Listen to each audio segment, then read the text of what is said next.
yung strain na isang Valir pick, yes, alam mo na malakas tong hero na to, pero you don't know the role kasi.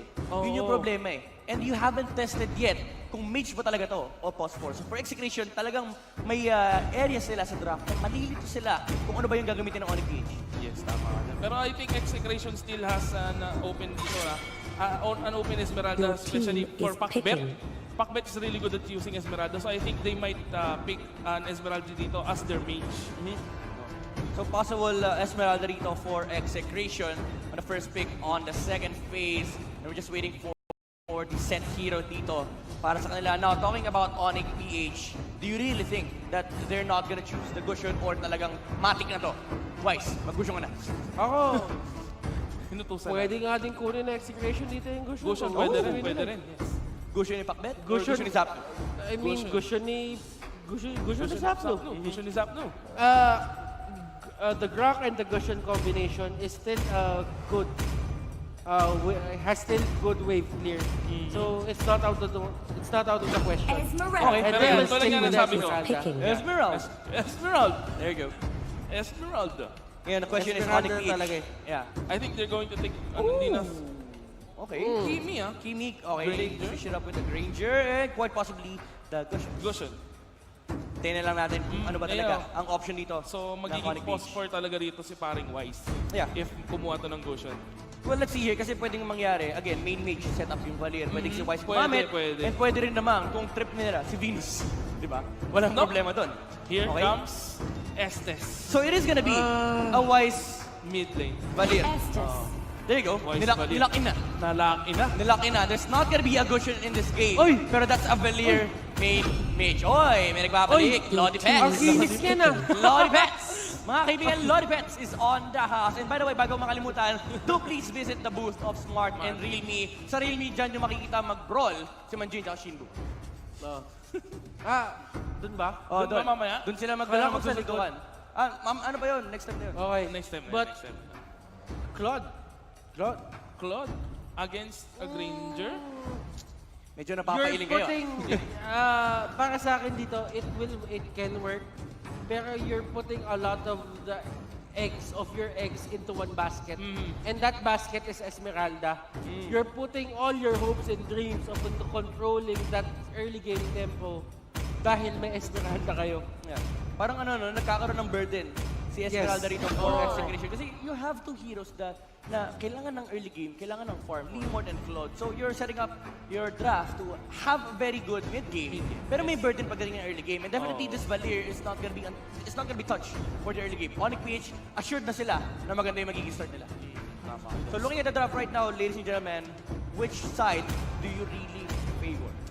And Ako, if lang kung aabot to ng mid to late game, I'm going for Execration. If matatapos siya if kakayaning maaga, I'm going for ONIC. Pero I think it's going to be 2-1 yan. Medyo magulo eh. Kasi talagang gusto ko talaga yung dalawang team na to eh. Si Bay Masandaya pabor talaga sa dalawang team. Oo. Isa lang. Isa lang. So, 2-1. Hindi. Looking at the draft right now, first looking game, at the draft. sino ba sa tingin mo ang pabor at bakit? Yan, dun ako sa Execration dito. Execration, why? Kasi Claude, as much as possible magka-item lang to. Dalawang item lang ang kailangan din as well as yung Leomord. Dalawang masakit to eh. Leomord and Claude. Yeah. So possible na kayanin to ng Execration. Pero may condition.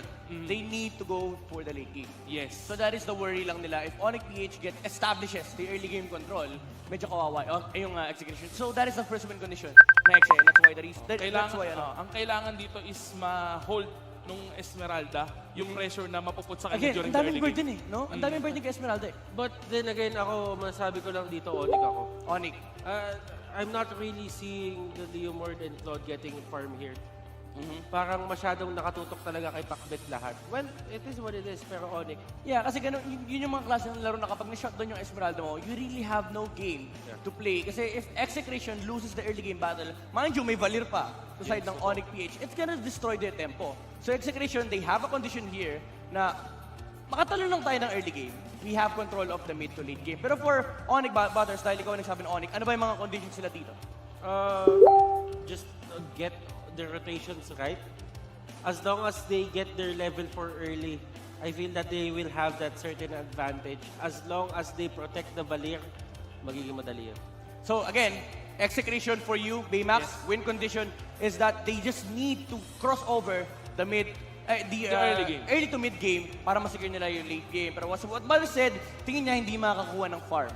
Hindi makakakuha ng farm yung Execration dito. So you have Execration for Baymax and you have ONIC for Butters. Ako feeling ko, I would still rely with the early game rotations talaga kasi mas ano yun eh, nagdidictate ng tempo yun eh. So I would have to go with ONIC kasi superior rotations talaga means that you can snowball earlier on and take control over the mid game. And a lot of the games, ang nagdidikta ng nagiging resulta is kung sino yung kumokontrol ng mid game. So for me, again, ONIC, Execration, and ONIC. 2-to-1 split mga kaibigan, Execration. They're definitely on the lower part of the battle here. Pero definitely they have a cliff to climb. So yan ang kwento, nagkukwento sa atin ng mga casters natin, Prof P and Yasmiao. Hello, magandang hapon sa inyong lahat. Or rather, hapon na, alauna na ng hapon. And napakainit na mga matches natin. First series pa lang kanina, mainit na. Pero ito, mapapatanggal talaga tayo ng salamin dito kahit medyo nakakasilaw. Kasi yung mga teams natin, nakakasilaw din yung lakas sa paglalaro ng ML. By the way, kami ang magiging casters nyo for today. Ako nga pala si Yasumiao and kasama ko dito si Chip Tanod. Si Chip Tanod, dadamputin natin yung mga makukulit dyan. Huli, sabay kulong. Yun, dito kayo makakakuha ng huli sabay kulong. Pero anyway, this is game number 1 between ONIC PH and Execration. Yes, ONIC PH. Alam mo, ito yung dalawang team na Execration, ilang season na yung hindi pa sila nanalo. And then, we are at MPL Season 4. Baka ito na yung kanilang inaasam-asam. It's their time to shine. Or, it might be ONIC na bagong salta, bagong pasok. Baka sila din. Kasi ang taas ng chance na sila yung makakuha considering sila yung nasa rank 2 natin sa rankings, kumbaga. And nakita na naman, pinakitaan tayo ng ONIC kung paano sila maglaro. And pinag-uusapan nga natin, sabi nga ni Dogs kanina, ano yung ipapakita sa atin ng ONIC considering na nag-training sila. Nag-training. Nakausap ko ibang ONIC members. Sabi 3-1 daw nila ONIC Indonesia. Oh. So may something talaga sila na dala-dalang pasalubong galing Indonesia. So bukod dun sa mga pasalubong na literal na pasalubong, parang hindi naman tayo nakatikim niya. Pero anyway, papasalubungan tayo ng action para dito sa first game ng ONIC PH versus Execration.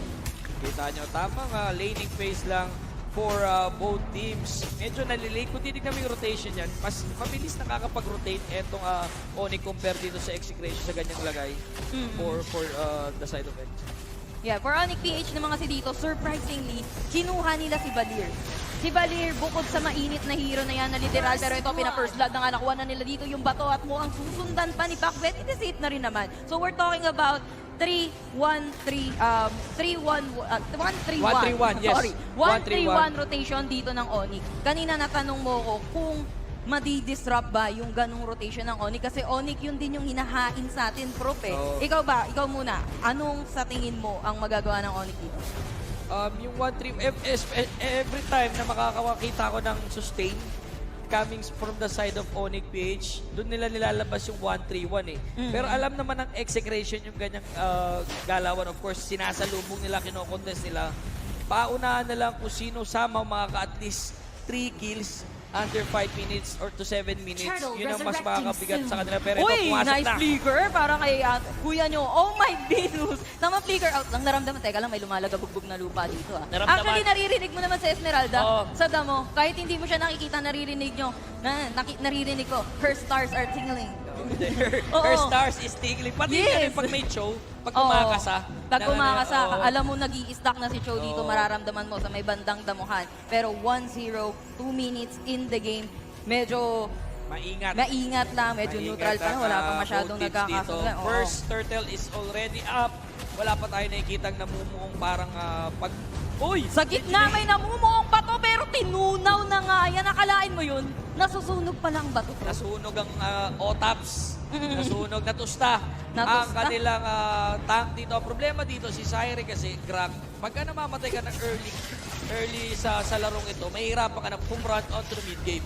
Nade-delay na yung item, kailangan pag-isipan to mismo ng execution. Pero kita mo naman kung gaano kinikip ng ONIC PH dito, yung the rest of the execution, killing this Akai na mukhang nanlambot nga lang din with a bola-bola coming from Creed at mukhang tinataglight na nila dito si Pacbet, tinabol na, tinalunan, Pacbet is dead! Zaire, though, siya na lang yung natitira, nakuha na nila yung turtle, kukuha pa ba sila ng buhay dito sa side ng execution? Kasi iniipit na nila eh, tatlo sila dito, they have all the right to do so with that killing spree para kay Valir.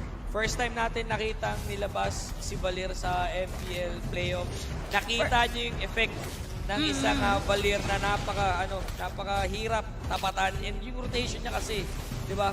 On point na on point. Right after na turtle, they trying to contest, hinabol lang, misposition coming from the side of execution. Tuloy-tuloy yung nangyayari Ito na, dito. Arrival. May dating nga ba talaga si Chakno dito? The problem with Arrival, kung andun lang sa harap yung kalaban mo, too obvious eh. So, easy disengage lang. Easy disengage lang. When you gustong mag-engage doon ng execration sana. Kaso, kitang-kita eh. Kitang-kita, huling-huli sa CCTV, nag-arrival dito itong si Akai. So, easy back away lang para sa side ng ONIC PH.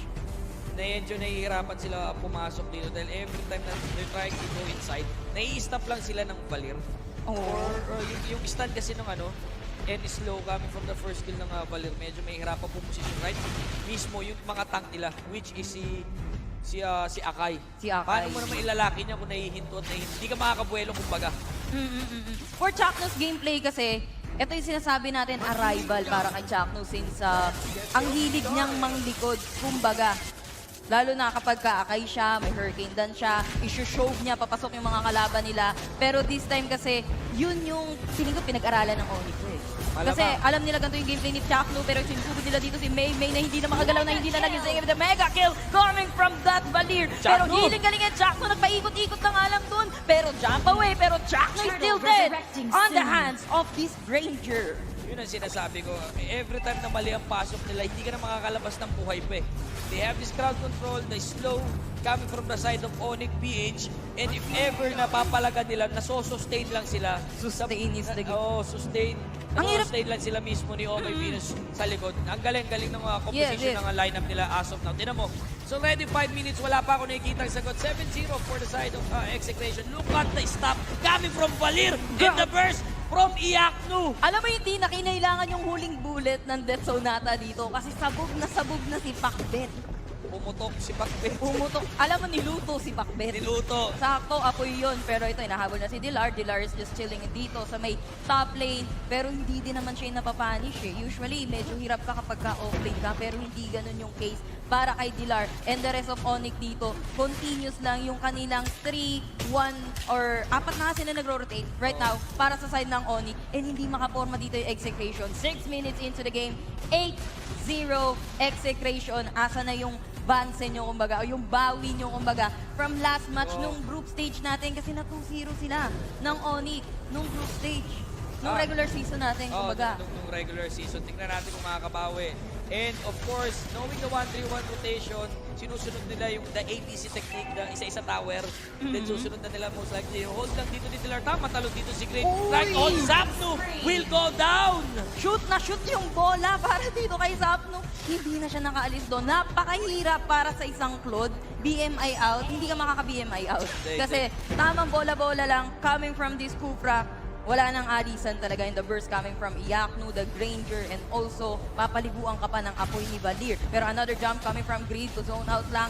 Gusto nila ng tower dito. Walang masyadong magawa dito yung execution. Napapansin ko sa kanila, nagre-respond na lang sila sa ginagawa dito ng ONIC. Yan ang maging problema. Pagka yung style ng, yung gameplay nyo is nagre-react lang kayo sa kalaban mismo. Kumbaga naghahabol lang kayo na naghahabol. Magkakaroon ng effect yan in the end. Kita nyo, they're trying to contest some, the towers pero wala naman nangyayari. There you go, Chuck will go down. Di pa tatapos ang kanilang bakbakan dito. Wise, overpowering. Ang execration. Wise na wise yung itsura no skin niya kay Valir. Sana oil, di ba? Sana oil, pero ito, another jump na naman ba to coming from Greed? Kasi continuous lang eh. Yung pag-wipe dito ng ONIC, at tinalunan lang nila dito si Esmeralda. May Esmeralda kanina, biglang nawala si Zapno, nawala din! Biglang naglao, parang wala na rin nagawa dito si May. Kumakatok na sa third tier inhibitor turret dito, yung side ng ONIC at pinasok pa nila. May is dead. Pero yung Ragasa coming side, hindi na yata enough para maisalba pa yung tower nila. Sa may middle lane daw, hindi siya makakabot doon ng Death Zone Nata coming from Iyak. And again, wala pa rin ako nakikita talagang masagot dito. Wala silang, kumbaga, okay yung frontline ng Exec. Eto, correct. Okay yung frontline ng Exe, pero paano ka makaka-frontline kung pinupushback ka ng Balir? Di ba? Ang hirap, sinoshow ka lang. Instead na gusto mo, ako, siga ako, di ba? Wrestling tayo eh. Siga ako, pero walang siga-siga kay Balir eh. Ang plano sana nila dito is yung si Sam mismo papasok from the backlines using the Blazing Duet against the sustain, si Oh My Venus and Wise as well. Na syempre squishy hero yung dalawang yan eh. Ang problema, paano ka nga pepwesto? Yung sarili mong antak, hindi rin makatalon eh. Yun na Hindi nga makapwesto problema na Hurricane Dance. As of now, wala pa ako nakikita ganung para noticeable na Hurricane Dance na magagawa or may bibigay niya sa Execration. Kumbaga makahinga palalo sa laro nito. Oo nga, yung problema sa Execration, hindi sila pinapahinga talaga dito ng ONIC PH and Abante lang.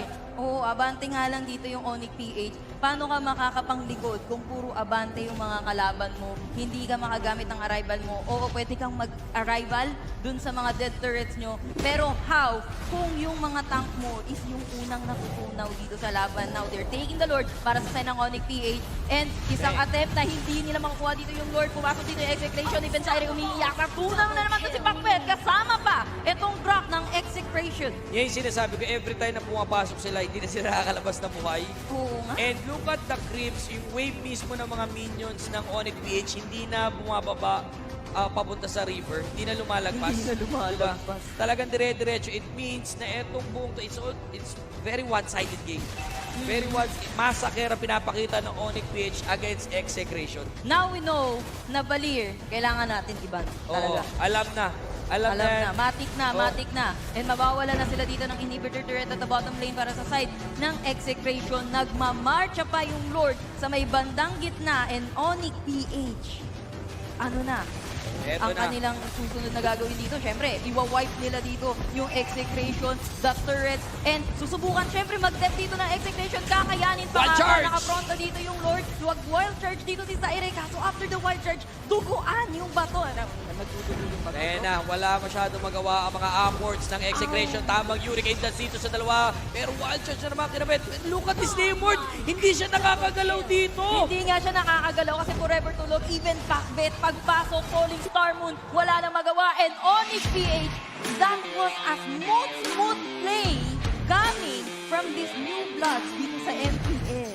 Pinasalubungan all the way from Indonesia. Hello, Execration! Hello, Sabi ng ONIC.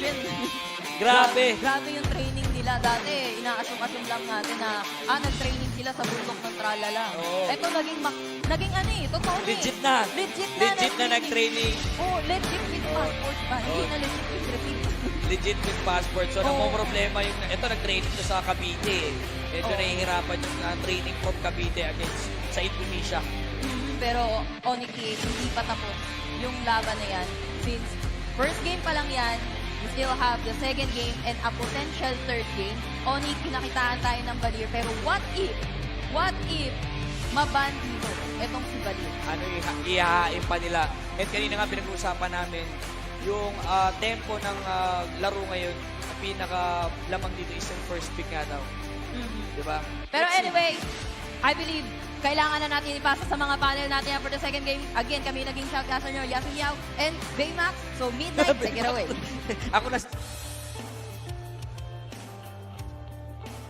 Hi, nako mga kaibigan. Hindi ko masabi kung nakapag-ML ba yung Execration o hindi. It was a stomp. Hindi na natin si sugarcoat. It was a stomp na nakita natin 15-1 or even 16-1 pa ata. 16-1. Yung kill score na grabe talaga yung pinakitang display. The dominance of ONIC PH and the dream is real. Yun lang masasabi ko sa roster na to na talagang alam nila kung ano ginagawa nila. Yung training nila sa bundok ng Tralala, it definitely paid off. The first reveal of Balir on this play of Season 4 ngayong panilabas.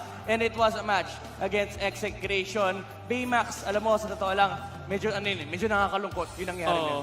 Actually, yun nga. Tulad nga ng sabi mo kanina na kailangan masalo yung burden sa Esmeralda, which is hindi nila nagawa. Kaya rin siguro sila nahirapan eh. No? Tapos, palakas pa dito yung Granger natin. And as well yung Valier. Grabe yung pag-utilize nila sa Valier dito. Kita-kita naman natin. Yeah. Lumabas talaga indeed yung training nila. Nakikita nyo yung discussion na nangyari kanina sa Execration. Anong nangyari mga kaibigan? At ganun yung naging display ng ating game. And dyan ang pag-uusapan natin dito sa ating panel. Once again mga kaibigan, ako ang inyong panel host. My name is Midnight at kasama ko rito ang BB combination, Baymax and Butters. Ito makikita nyo yung highlights. And I would like to ask, no, yung mga specific na ginawa na ng ONIC PH, bakit ganito ka-dominant yung naging game nila? Yun nga talaga kasi, I mean, the draft itself, Execration put themselves in a very bad spot na parang you're putting all of your eggs into one basket.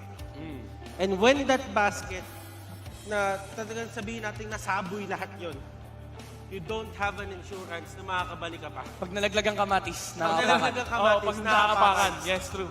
Ay, naka mga kaibigan. And definitely, naramdaman ng Execution na parang wala silang magawa. Kasi it was all on one hero. Medyo one-dimensional kasi yung draft nila. Ngayon, Baymax, tatanungin lang kita, ano ba yung mga mali din na ginawa ng Execution dito? Kasi for sure, may mga dapat din silang ginawa na hindi nangyari dito sa game na to. Actually, medyo ayos naman yung ginawa nila. Siguro na outpick lang din talaga dito yung Execration. And yun nga, no, na yung Valier, hindi nila masyadong na-prioritize. And take note, andyan din kasi si Venus to support the Valier dito. Kaya hindi nila matarget dito and ma-lockdown. But aside from those two is the MVP of that match, Iaknu on that Granger. Without deaths, mga kaibigan, 808 yung kanyang kill, yung kanyang KDA dito. And definitely the foundation naman nung lineup ng ONIC PH kanina. Kasi if the Valier work, definitely the Marksman should work as well. So yun yung nangyari natin kanina. Kaya nag-steamroll, nag-snowball yung ONIC PH against Execration. And it was a very interesting match to see. Kasi makikita pa rin natin talaga yung dominance ng ONIC PH dito, being the top 2 seed sa ating bracket. They definitely are one step ahead over the teams na nandito sa MPL. Ang tingin ko kasi dito sa ONIC, para silang isang, sabihin natin, ang pinaka-star talaga nila dito is wala. Parang, it's a team composed of, sabihin natin, very talented players and Oh My Venus. Oh My Venus is their captain, and that means Oh My Venus enables these players to become or to perform well and to become the stars na nangyayari sa kanila sa isang game. Parang may ganong anime no? Na yung isang tao, pina-force out na yung best potential mo. Yeah, you enable. And that, yun yung isa sa trait na maganda para sa isang, sabihin natin, captain. Yeah. You enable your teammates. The potential of their teammates. Oh, di ba? You enable the potential of your teammates to do good. And you put them on the spot na alam mong mag-excel sila. That is what ONIC PH has been doing, and they're very successful. Titignan natin kung ito pa rin ba ang winning recipe ng ONIC on the second game, or will Execration be able to overcome their lapses from the previous game as we head on to our second game. Again, ONIC PH, ito pa rin yung bato na kailangan nilang tibagin. Ngayon, Execration, sila ang first pick. What are the heroes na kailangan nilang tanggalin? Aside from the Valier, makita na natin to. I think they should remove Estes. Estes? Yes. Yes, as I said earlier, 9-0, 100% victory. 10-0 na. 10-0 na. Yes. The thing about Estes, Execration banning Estes, is again, you're putting a lot of your eggs into one basket. Ulit, yes. And Masyado maraming kamatis. Kumbaga parang ano Maraming kamatis. kumbaga parang ilalagay mo ba talaga sa isang Estes Your ban team is banning. I think yung spot mo na nandito ka sa isang upper bracket spot, papunta lower bracket? Well, mukhang nilagay lahat sa isang nilagay basket. na nila sa isang And they basket. do that! Wow! Estes ban Wow! for Execration. The thing is, ONIC PH, they definitely have a lot more to give out aside from the Estes. Aside from Pero the Estes. ano ba meron sa Estes? Bakit it's really a scary tactic na nilalabas ng ONIC PH? Actually, yun nga, tulad nga ng sabi dito ni Kabaters kanina, no, when Venus yung use this Estes, pati yung potential ni Estes na ilalabas niya. nagzuzone yung mga kape niya. Nagzuzone, yes. Ang galing niyang mang-zone actually din ng kalaban, and the way he uses the slow ng Estes dito is very tactical. Parang ano siya, no? Laruin mo lang yung ML mo, ako bahala sa'yo. Oo, yes, tama. And kanina sinabi ni Doggy sa panel na isa daw, ang pinakamalakas na pick daw ngayon Your team is yung, picking. yung first pick. Yeah. So, but for this certain instance, this specific instance na meron tayo ngayon, I'd say mas malakas yung first 2 picks. Oh. Just In terms because, of team matchups. yes, you Your banned out team an is Estes picking. na nandito. That means, yes, Execration, they will get the Harith. But for these 2 picks, mas madami silang makukuha value dito. Yeah, kasi yung opening ng ONIC PH, it's very scary kasi there are a lot. Sinasabi natin, first pick, may mga openers talaga, yung top tanks or the Harith. Ngayon sa ONIC PH, kahit ano. Kahit na no. Yes. So that's very scary, no? And nakakatuwa lang na may dynamic din yung preference ng first pick or second pick pagdating sa mga teams. Yeah. It all depends on the ban. Tingnan mo, Your team is ONIC picking. PH, they get a Grok, they get a Kufra. Sino yung tank na pipiliin mo na Akai ngayon ulit. for the side of Execration? Kasi parang ito yung mga heroes ni Chakno eh. Yeah, well, nilaro naman na niya yung Akai, pero I think ONIC PH is treating the hero as still the lowest tier sa hero pool ni Chakno kasi they immediately get the Kufra and yan yung talagang ini-spam ni Okay. ni Chakno. Okay. They've picked the high loss Okay. dito. Meron akong mga nakikita na high-loss revitalize. Meron tayong mga strategies na ganon. Ano ba meron sa isang Hylos na naka-revive? Akai, your You team give, is picking. you always give your allies the chance to actually move in, move out of the fight. Okay. It's like you're technically kiting na merong isang regeneration point na pabalik-balik ka lang. You're just kiting people. Yeah, and that sets up well with the Harith na kinuha ng Execration dito. If ever man, yun yung gagawin nila. Pero for ONIC PH, Hindi nga nag-synergize ang isang Harith Harith and sa Hylos. high loss eh. no, I mean yung Yung tactic na yun. revitalize. Yung revitalize. Yung revitalize. Yes. And yes, ako, ang iniisip ko dito, hindi rin talaga nag-synergize ang isang Hylos sa isang Harith. Yeah, for sure. Just because if you put Hylos' Your ultimate team dun is sa baba, nilapag mo yun, then si Harith naglabag ng Summon Force na mas una. Kapag naghahabol na kayo, parang Harith is forced to actually get out of Yeah, the go Summon out. Force, di ba? Go out of the Summon Force. So, it's not the... sabihin It's not natin, the best duo. It's not the best duo, but if they can make it work, they can make it work. Yep, and ONIC PH, they answered up with a Thams. Your Now, the second team set of is bans down. will be the Esmeralda here for Execration. ONIC PH, ano naman yung mga tinitignan nila dito na pwedeng lumabas sa Exec?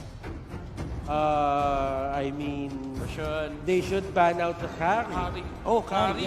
Carry. Oo, They kasi- should ban out the carry right now. Yung first three picks na meron dito Delikado yung sa Onyx, carry, no? Delikado sa carry. Yeah. Yes. Yung first 3 picks nila dito is very vulnerable against sa carry, especially kung si Zapnu yung gagamit ng carry dito. Alam naman natin kung gaano kagaling gumamit ng carry dito si Zapnu. So I think they should ban carry here. Well, what if magban na ibang hero? Oh, okay, there you go. Your I was gonna team ask na, is what if picking. magban sila ng ibang hero tapos get na carry themselves? Medyo awkward lang din kasi may Akai. May akay, then I think mas pa-prioritize sila dito. There you go. Oh, Your team is Gushan. picking. I'm thinking Gushan, pero... there you Ayaw, go. no? Ayaw ilabas. Yung gusto ni Wise. Ayaw magpakilig ng audience, mga kaibigan. May chance kayo. May chance kayo na makuha yun ngayon. Yung Exe naman, ang pwede kumuha ng gusto. Malaki yung chance ng ONIC PH na kunin nila yun. And one of the heroes na pwede nila kunin dito is the Lilia. Lilia. If they want to. yeah. ONIC PH can secure the Lilia. Maganda yung dalawang hero na yun, Gushun or Lilia. But for Execration, they are gonna go for something wild. So give them Martis. Granger and Martis for Execration. The question is, ilalock in na ba nila yan? Is that gonna be the final answer here against the opponent that is ONIC PH? Hindi, Leomord at Granger ang kukunin ng Execration dito. Actually, Rather Leomord. Kimi. And ano ba talaga? Ano ba talaga? Leomord and Granger. Granger. Your team Nilock in na is ONIC picking. PH.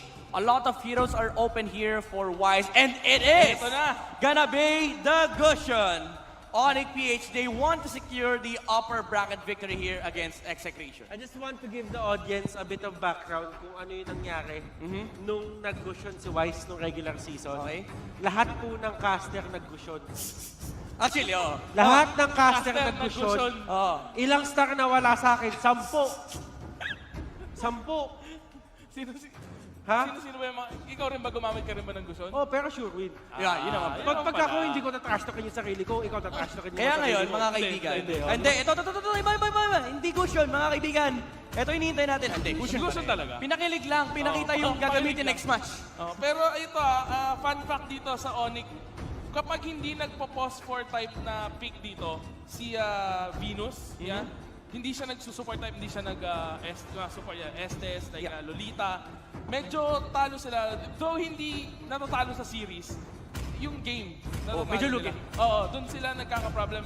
I think na-master na rin siguro niya Yeah. to use the tanks yung nag-practice sila sa Indonesia. So let's see na lang din. So this is definitely a shake-up from Execration, banning out the Estes. Sabi nila, wag nating palaruin yung ONIC PH sa gusto nilang laro. And now, I have to ask you, again, medyo madugutong tanong to, sino sa tingin nyo ang mananalo at bakit? I'll start with you, Butters. I would have to go with ONIC for game number 2. It's ONIC a 2-0 still. para sa akin.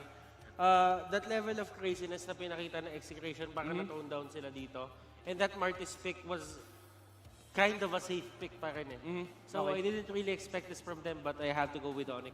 So safe haven for Execration. Yes, Not safe really haven. their playstyle na crazy, pero pwede naman, it's just that ONIC PH has the advantage here, the draft. Max. So I might go for ONIC this time din. Even though sinabi ko nga na medyo tagilid yung ONIC dati kapag gumagamit ng tank si Venus. Pero kasi nag-practice sa Indo eh. Yeah. Hindi natin masabi. So I'll go for ONIC dito. Ako simple lang, guys. Isa lang ang dahilan bakit boboto ko itong team na to. It's the Gushion. ONIC ONIC PH. Gushion ni Wise, yan din ang dahilan bakit ako nagsimula ulit mag-Gushion. Di na ako nag-Gushion, pero napag-Gushion ako dahil kay Wise. And titignan natin kung ma-overtake pa na talaga ni Wise ang game to for ONIC PH or will Execration answer it up to get the game 3. Yan ang tatanong natin sa ating mga casters. Profi and Yasumio, kamusta naman dyan? And we are back. Ako ang dahilan kung bakit nag-Gushion si Wise, guys. Ako po pala si Profi at kasama ko si Yasu. Yeah, napakaangas nun, Prof. Napakaangas nun. Mas maangas ka pa kaysa sa mga panel natin. Pero titignan natin kung sino ba talaga ang mas maangas para dito sa second game ng ONIC PH versus Execration. Pero surprisingly, nag-pick sila dito ng high loss for Execration. Sabi nila, hindi lang ONIC daw may dala-dala mga packet strategy. Diba?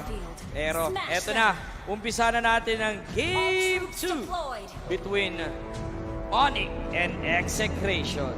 Yeah, kung makikita natin, that's high loss. Kumbaga, pinik siya ng pang third pick actually. Third pick. Tapos iniisip natin, for what is this high loss?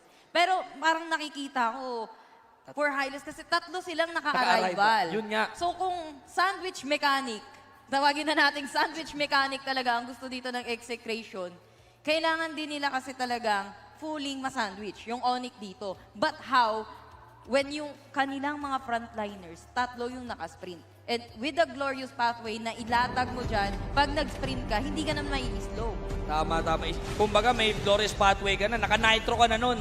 Tapos paglapag mo coming from arrival, may semi-sprint ka for next 5 seconds. Oo. Diba? Yun ang medyo aabangan natin kung paano nila talaga i-capitalize yung glorious pathway coming from a high loss. Pero grabe kanina nakita natin, grabe din yung medyo pang i-invade dito ng side ng ONIC PH. Halos kinukuha na nila yung mga buff kanina or yung mga farms dito ng side ng Execration. Pero the first blood will be happening sa may top lane, I believe. That's the Leomord and the Tams na nakipagbalugbugan doon. Somewhere in the middle lane. Nagkainitan sila dito and late somehow. Different rotation ang pinapakita dito ng Execration. Usually, the buff is already down before pa mag 1 minute. Pero mas naman yung naunang first blood para sa kanila. Look at, kanina ang contest netong ONIC is tinatatlohan nila ang River Crab. Pero right now, hinahayaan nila mismo si Wise solohin yung crab kanina. Yeah, kanina kasi sabi mo, whenever na meron silang sustain, saka sila Na 1-3-1. 1-3-1, yes. Pero this time, wala silang sustain dito para sa side ng ONIC PH. Ovay Venus is playing Kufra right now. And, may pabulong Kapag ka daw hindi support si Omay Venus, may tendency tumagilid ang vapor. Tumagilid ang vapor. Pero tignan natin kung mangyayari ba talaga ang pagtagilid ng vapor dito. Look at aggressive ang pinapasok dito ng ONIC PH. Grid overextending. Wala pa kang wild charge dito. Is that a bait coming from the side? Uy! Dash in mga sir! Oo, ang gusto nila dito is si Wise, pero Wise so Wise. Kaya Uy! pa nilang makapatay pa Oh! Banig. And double kill pa nga dito na binigay para kay Wise na inaabangan ng lahat ng tao. And kinilig na naman ang ating mga audience dahil sa pinakita yon ni Kuya New Wise. Kumagat sa kapakagat ang execration. Kinight lang mga sir. Tapos pwede naman daw palagan eh.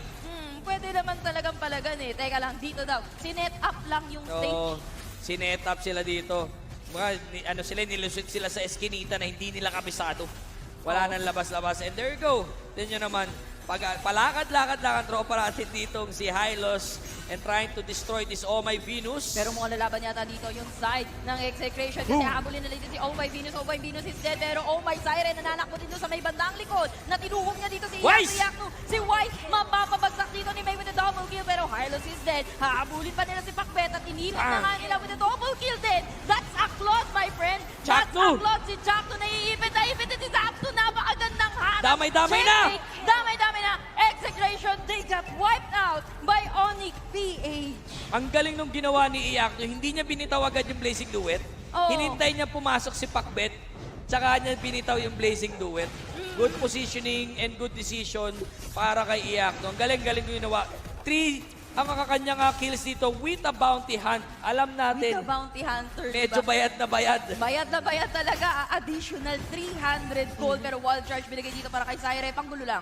Wala nang buhay dito si Grid. Wala na ring mana. Tamang bakawi lang. Pero it doesn't say na pwede din siyang pasukan dito ng side ng Execration.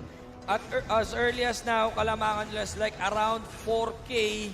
Medyo nahihirapan na naman dito. Tamang ipet coming Ipet? from Chakno. Where's the follow-up damage? There you go. Nabibigay Ginakta pa nila? na buong barangay. I think Dilar Dilar, might one more. fall down dito. Hindi pa tapos ang back-back. Counter initiate for the side of ONIC PH. Pero si Syre mukhang binibigyan na lang napakalupit na Wise. Pero inisipit yata nila dito si Grid na bang. Coming from behind and Chakno to take the kill. Grabe yung lapag ng banig doon ha. Medyo clutch ha. Oo. Madulas. Nilapag niya yung S-Lex dito mga sir. Oo, mga lapagan pala to. No? Lapagan, Lalapag mo yung oo. banig mo, lalapag mo yung momentum mo kapag ka ikaw si May. Pero titignan natin, Execration, ano ba talaga yung mga nilalapag nila sa atin?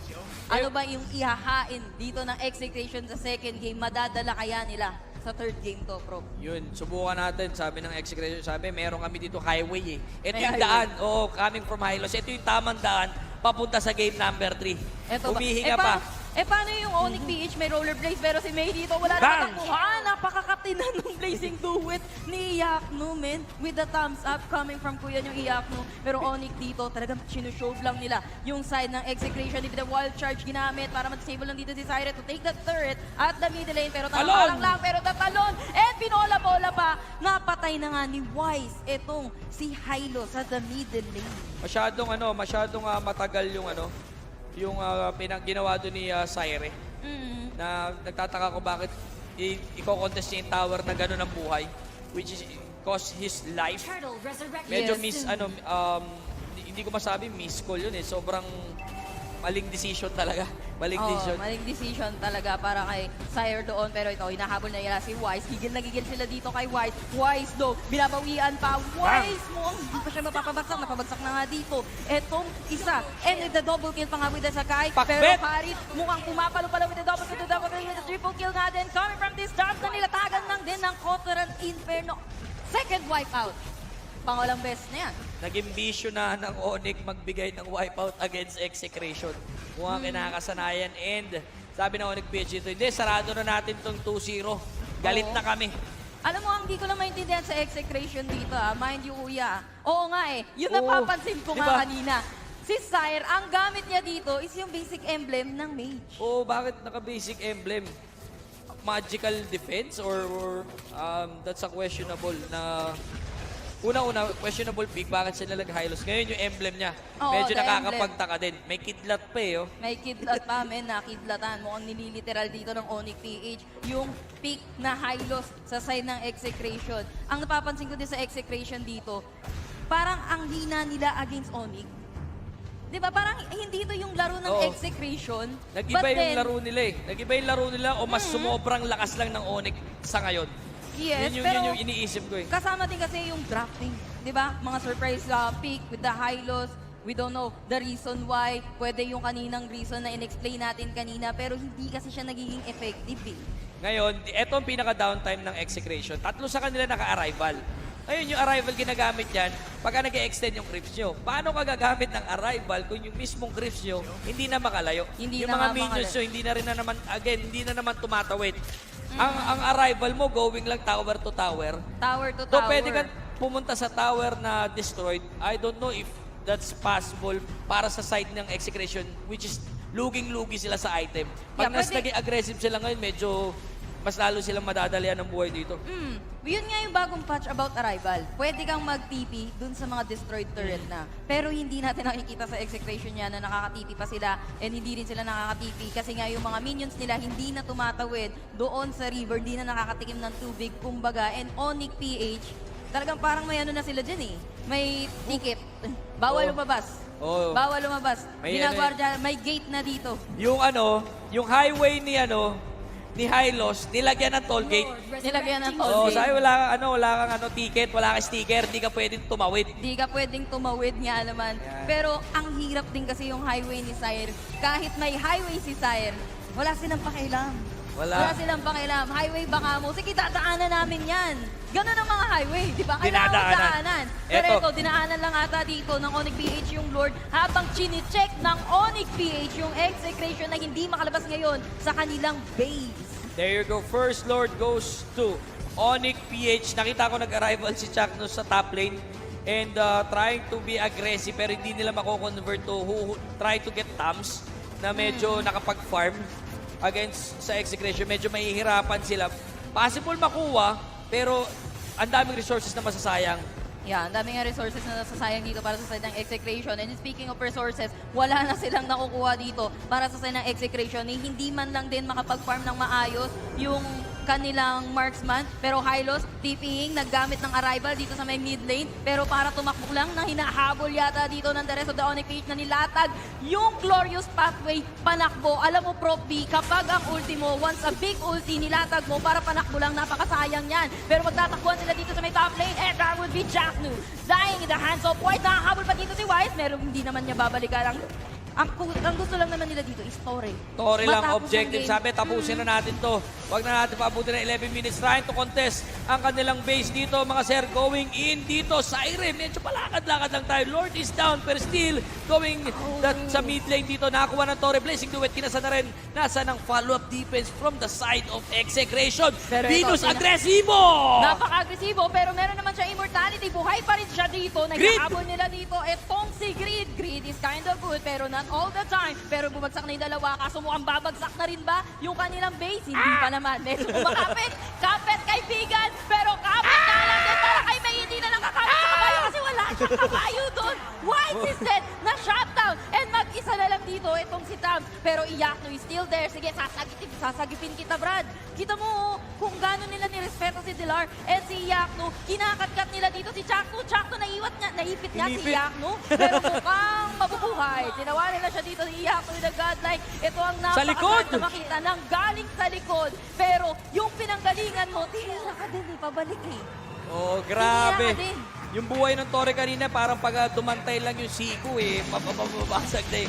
Oo Kumapit. nga Kumapit. Isang pitik na lang. Sa ganun. pitik na lang. Hindi nag-work ang kanilang Hylos dito. Ang kanilang tatlong arrival. For me, that's a misdrap using the Hylos. Misdrap and outplay. O misdrap, outplay. Parang sa level kasi ng ng ONIC ngayon. Sila yung may pinakamagaling maglaro ng mga hero. And Oo. nilabas yun ng execration. Yeah, pinag-usapan natin kanina na counterin natin, ban natin yung mga hero ni Chakno. Pag na-hold mo si Chakno, mataas yung win rate o mataas yung chance na manalo kayo in terms of the game. Kasi nga Chakno kasi yung playmaker dito sa execution. Pero ONIC PH, kahit binan mo si Estes, madami kaming baraha. Ganon ang nangyayari para sa side ng ONIC PH. Ayun na nga sinasabi natin. Again, that's a clean 2-0 for ONIC PH against Execration. Yeah, but I believe so. That's a 2-0 na naman. Na naman, coming from regular season up until the playoff. But, maraming sinasabi dito. It is what it is. Kami ang naging shoutcasters nyo. Ako nga pala si Yasum Yao and kasama ko dito, etong si Prof D. Chip Tanod. Chip Tanod, Prof Chippy. D. Pero Chippy. papasa na natin yan sa nagwagwapuha mga panel natin. Midnight, take it away.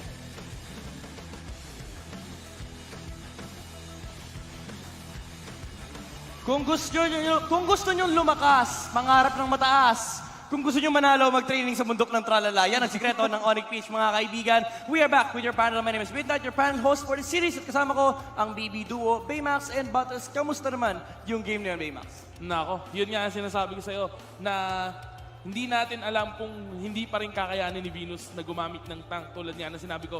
Pero yun, mukhang na-practice nga dun sa bundok ng tralala. Wala na siyang pake. Oo. Sige, Banyo Estes. Marami Marami na akong pwedeng hero. gamitin, yes. Exactly. Butters, medyo malungkot for Execration. They got swept out by ONIC.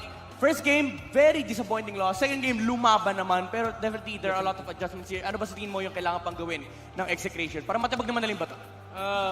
They need to cool down. They need to reset.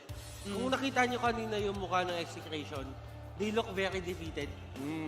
Na parang, time and again, kapag nasa upper bracket sila, everyone will hype them. Ang lakas ng Execration ngayon, lakas ng Execration ngayon. But, they lose the matches na sobrang importante sa kanila. And this was a very important match para sa kanila. Kasi kung isipin mo, defeating ONIC PH, sending them to the lower bracket, that could have shaken up things dito sa playoffs. Pero that didn't really happen. And they just dropped 2 games. Yeah, nakita natin yung display talaga ng dominance ng ONIC PH dito. Coming out from Game 1, 19-1 pala yung kill score ng Game 1. Ngayon, medyo lumaban yung Execration during the early to mid-game. Pero it was still a very good showing by ONIC PH. Talagang pinapakita nila na may something silang alam na hindi alam ng ibang team or may ginagawa sila na hindi ginagawa ng ibang team. Can you tell me about ano ba yung nagpapaspecial sa laro ng ONIC PH dito? It was I feel it is the fundamentals. It's not about doing something flashy. It's not about abusing something that is broken in the game. It's about the fundamentals ng team that shows you how this team works. Yeah, definitely. Walang special Yung rotation kasi parang alam na nila, yung mga pushes alam na nila. Although it came to a point na nag-audition sila, kanya-kanyang highlights, gusto nila tapusin yung game. It still boils down to the foundation ng team. ONIC PH, they know what they should do and they always stick to it. And that's why a lot of the times we see clean games from ONIC PH. Although no first 3-4 weeks medyo shaky kasi hindi ganun kalinis ang games nila. Come the time na nakapag-group up, nakapag-regroup, guys, ano ba yung mga mali natin, it starts showing na sobrang dominant nitong team na to. The first loss that they took was against Sunsparks, and after nun, it was all dominant games. Baymax, ano ba sa tingin mo yung sikreto naman ng ONIC PH? I think ang sikreto rin kasi nalito they know na yung moves of each members. No, alam na nila kung ano yung mga dapat nilang gawin. Sa ulado nila, yung mga pinractice nila, pumapasok talaga sa isip nila lahat ng ginawa nila during the practice matches and nilalabas nila yon lahat in this tournament. Yep, individual roles definitely shows up here for the team ONIC PH, and especially Iaknu on that specific game on the squad. Again, without any deaths on the 0. 9-0-5, and just look at the damage dealt by this hero. Although nandun si Wise with the Goshen, hindi naman siya yung stellar performance. It was all of the players in the team, and ONIC PH will advance to the next rounds of the upper bracket. And mamaya, eto na yung madudugo. Eto na guys yung lasunan. After the safe haven of the upper brackets, Sunsparks, they move forward. ONIC PH, the top 2 teams, they move forward. Ngayon, laglagan portion na tayo. Elimination matches na. The first match is EVOS versus Bren eSports. Now, I would like to ask you, ano ba yung mga anticipation natin? Siguro, quick predictions na lang kung sino yung team na mag-advance para sa'yo and sino yung unang malalaglag. Siguro, I think ang unang malalaglag dito is yung Ownage. Na hindi naman sinasabi na hindi sila magaling. Though, I think Bren, kasi... EVOS versus Bren. EVOS versus Bren. Ang damay ka ng iba Dami na nagkakadamay. EVOS versus Bren Ginawa mo pala. pang kadamay Hindi pa naglalaro, nalaglag na. Di pa EVOS versus versus Bren. Yung EVOS versus Bren. So I think yung EVOS yung Unang malalaglag. Yes. Uy, medyo maganda storyline nun ha. It's Pain versus Friends. Yeah, I mean, it's the understanding napapakita ng dalawang team dito, sino nga ba yung may mas malakas na pag-understanding ng game? Si Rebo ba o si Pain? Oh, next one, Geek Fam versus Ownage. Yun, dun sa Geek Fan versus Yung Bren. Ownage, I think. Hindi, yan yung sinabi ko kanina, is yung Ownage, no? Yun, yung Ownage sa akin doon. Because I think Geek Fam starts showing their strengths na, not during the last games nung ating regular season. So Ownage would be the first one, Butters. Ako, parang ayaw sumagot. Kaibigan ko lahat. May masasaktan. Masasaktan. Kaibigan ko lahat eh. Yan ang mahirap mamaya dahil laglagan portion na. But of course, bago natin tapusin ito, I would like to invite all of the audience sa ating online na magpunta dito sa venue, manood din kayo. And of course, sa mga live audience natin, wag na wag nyo kakalimutan pumunta sa ating booth ng Smart and Realme. Again, sa Realme, may suntukan dyan si Manji at Shinbu. But for us, it has been the series. Again, ONIC advances to the upper bracket.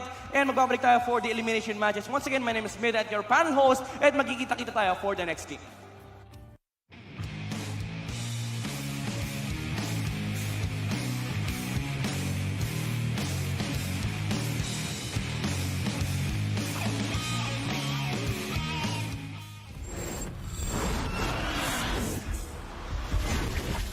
All shall succumb to my power.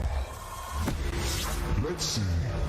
What's beneath these bandages? There is no difference.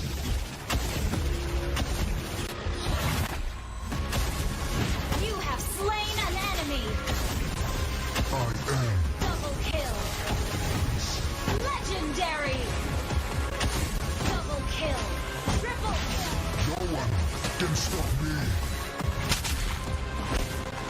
Legendary. No one can stop me. Legendary.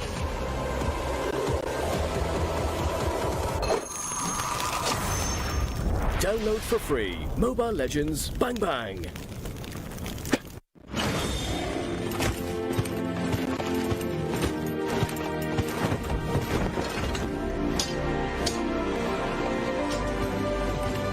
Time to witness the hand zone.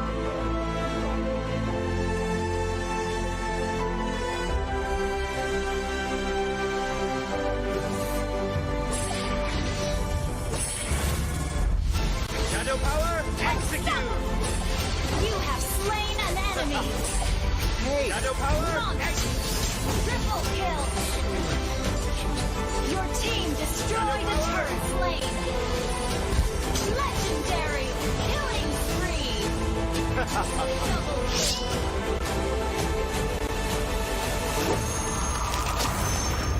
Download for free. Mobile Legends Bang Bang. When you gaze into the abyss, the abyss gazes back.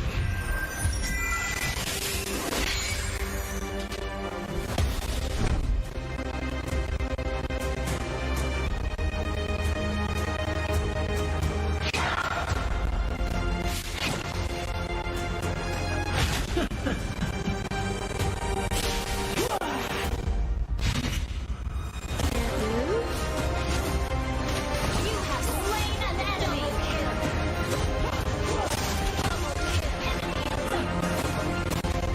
Legendary. Demons in the abyss. Legendary. Savage.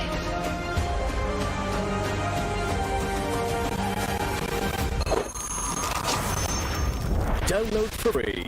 Mobile Legends Bang Bang. Godlike.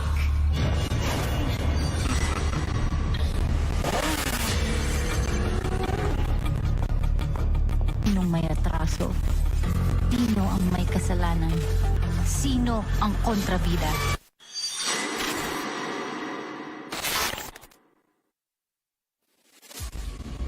They told that it's just a game.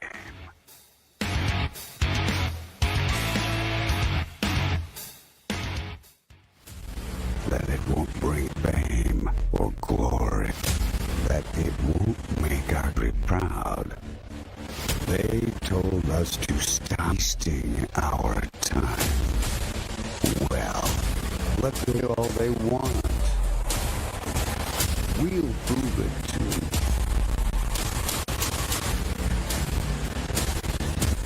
Be the champion.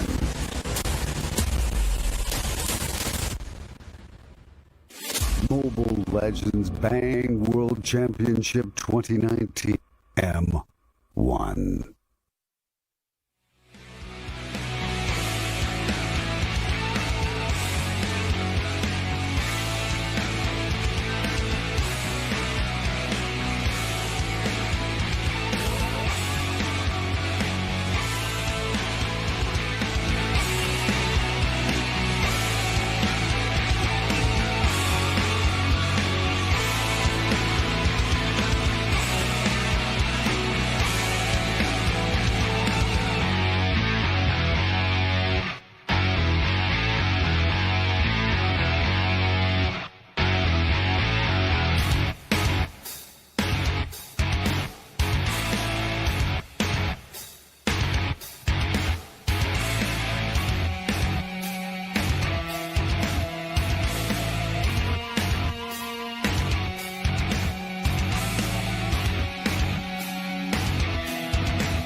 natin eh, no? Gusto din natin, win.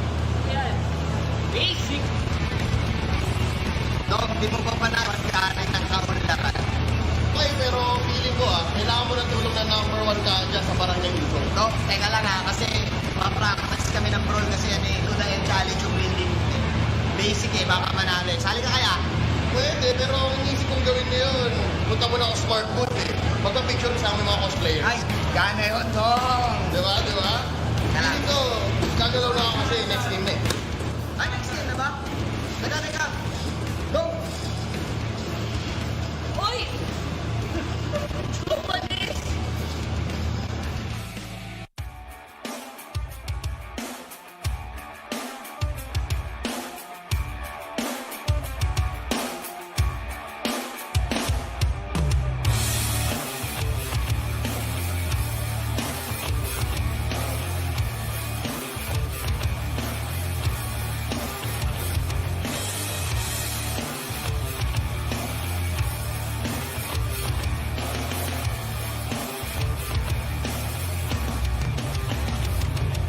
Alright, again, good afternoon and welcome back to Mobile Legends Professional League Season 4 Playoffs. My name is Joe Starscream.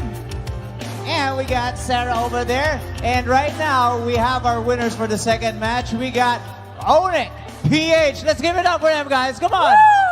Woo! Alright, so, magtatanong nga kayo.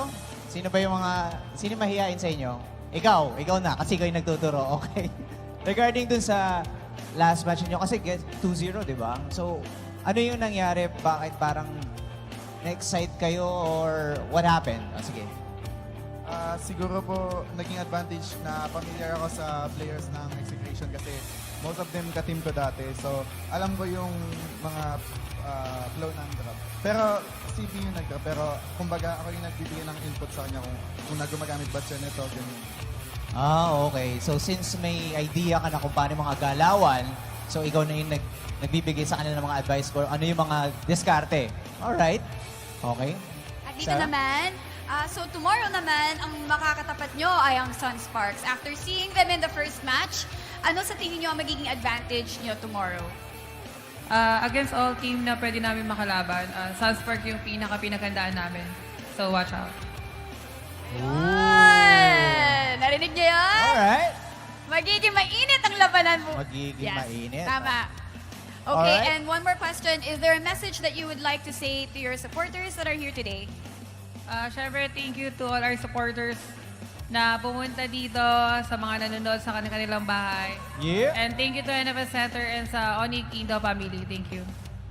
Alright, there you go. Let's give it up for ONIC! Woo! Thank you very much, ONIC. Thank you.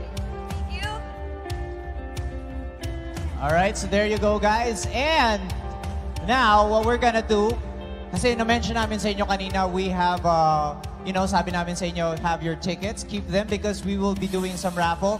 And we will flash in our screen, or in a big screen, the winners. Okay, so, andyan na ba yung winners natin? Para sa Realme na ba ito? Hindi. Oh, ayun! Alright, there you go. Check your numbers. Alright, it's either the legendary ticket or the epic. Okay, so yan yung mga... Ipa-flash ulit. Para ma-excite kayo, di ba? Mataranta kayo ng konti.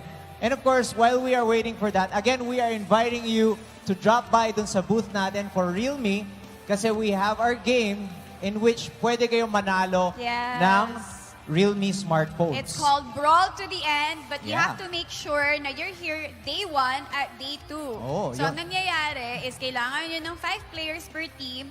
Pupunta kayo dun sa Realme booth at maglalaban kayo till the end. At ang pinaka mahuhuli, ang nanalong Brawl tomorrow, sila yung makakakuha ng Realme 5 or Realme 5 Pro. So, 5 phones ang ipapabigay nila bukas. And also, we have our smart booth over there. Doon naman, meron din silang mga promos at cosplayers, and you can do a photo op with them as you like. Again paalala ko sa inyo, kahit hindi kayo magkakakilala, kasi baka isipin ng iba, kailangan 5 o 5 eh. Pero you can, ask your your Your seatmate. The people you know? that you're sitting next to. Oo, tama. Oy, bro, nag-ML ka Oo, ba? Magaling ka ba, bro? Meeting ka na ba? Tara, bro. Tayo. Tinanong mo, no? Uy, nag-ML ka ba? Malamang! Malamang nandito pala. Hindi, malay mo kasi, di ba? Wrestling. Hindi, joke. So yun, invite nyo sila kasi malay nyo sila yung bubuhat para sa inyo, di ba? Yes. Or pwedeng kayo magbuhat para sa kanila. At least you have 5 members in your team. Punta kayo dun sa Realme booth, register kayo, and who knows, you might win the smartphone, okay? Okay, so again, shout out sa mga people who are watching us live. For those people who are here, you may share the stream. We are live via Facebook, which is Mobile Legends Bang Bang official page, or Mobile Legends Philippines. All right? Okay. So, sa tingin ko, excited na itong mga viewers natin. Excited na ba kayo? One more time! Excited na ba kayo? Yun! All right, hindi na natin patatagalin. Let's go ahead and start with our third match.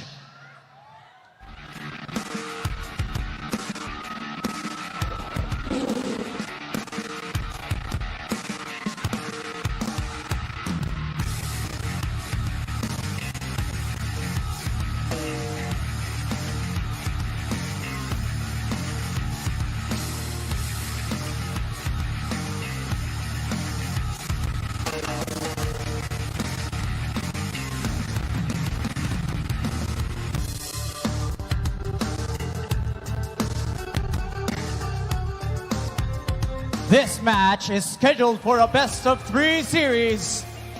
Introducing our next team, Bonchan, Honda, Haji, Killer, Doofin, and Dexter. Let's give it up for EVOS eSports PH!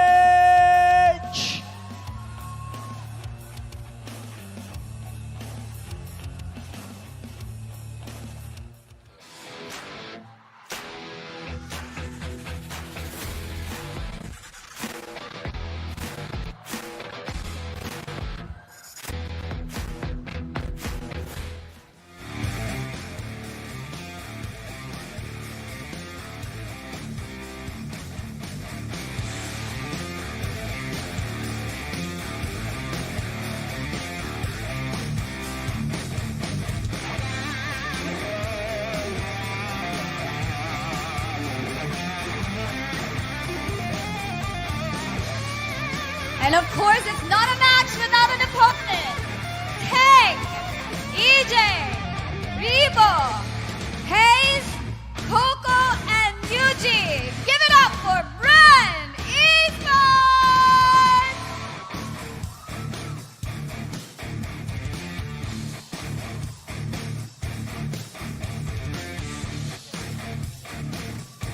All right, there you go, there you go.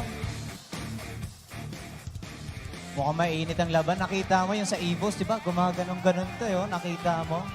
Talaga mga hampas na eh. May game face eh. Alright. Okay. Eto bro, kasi ganito. Yung nangyari kasi, di ba sinasabi, they are actually expecting na, you know, nasa upper bracket kayo palagi. Ngayong na nasa lower bracket kayo, ano yung pakiramdam or ano ba yung masasabi mo or what will you do about it? Masaya.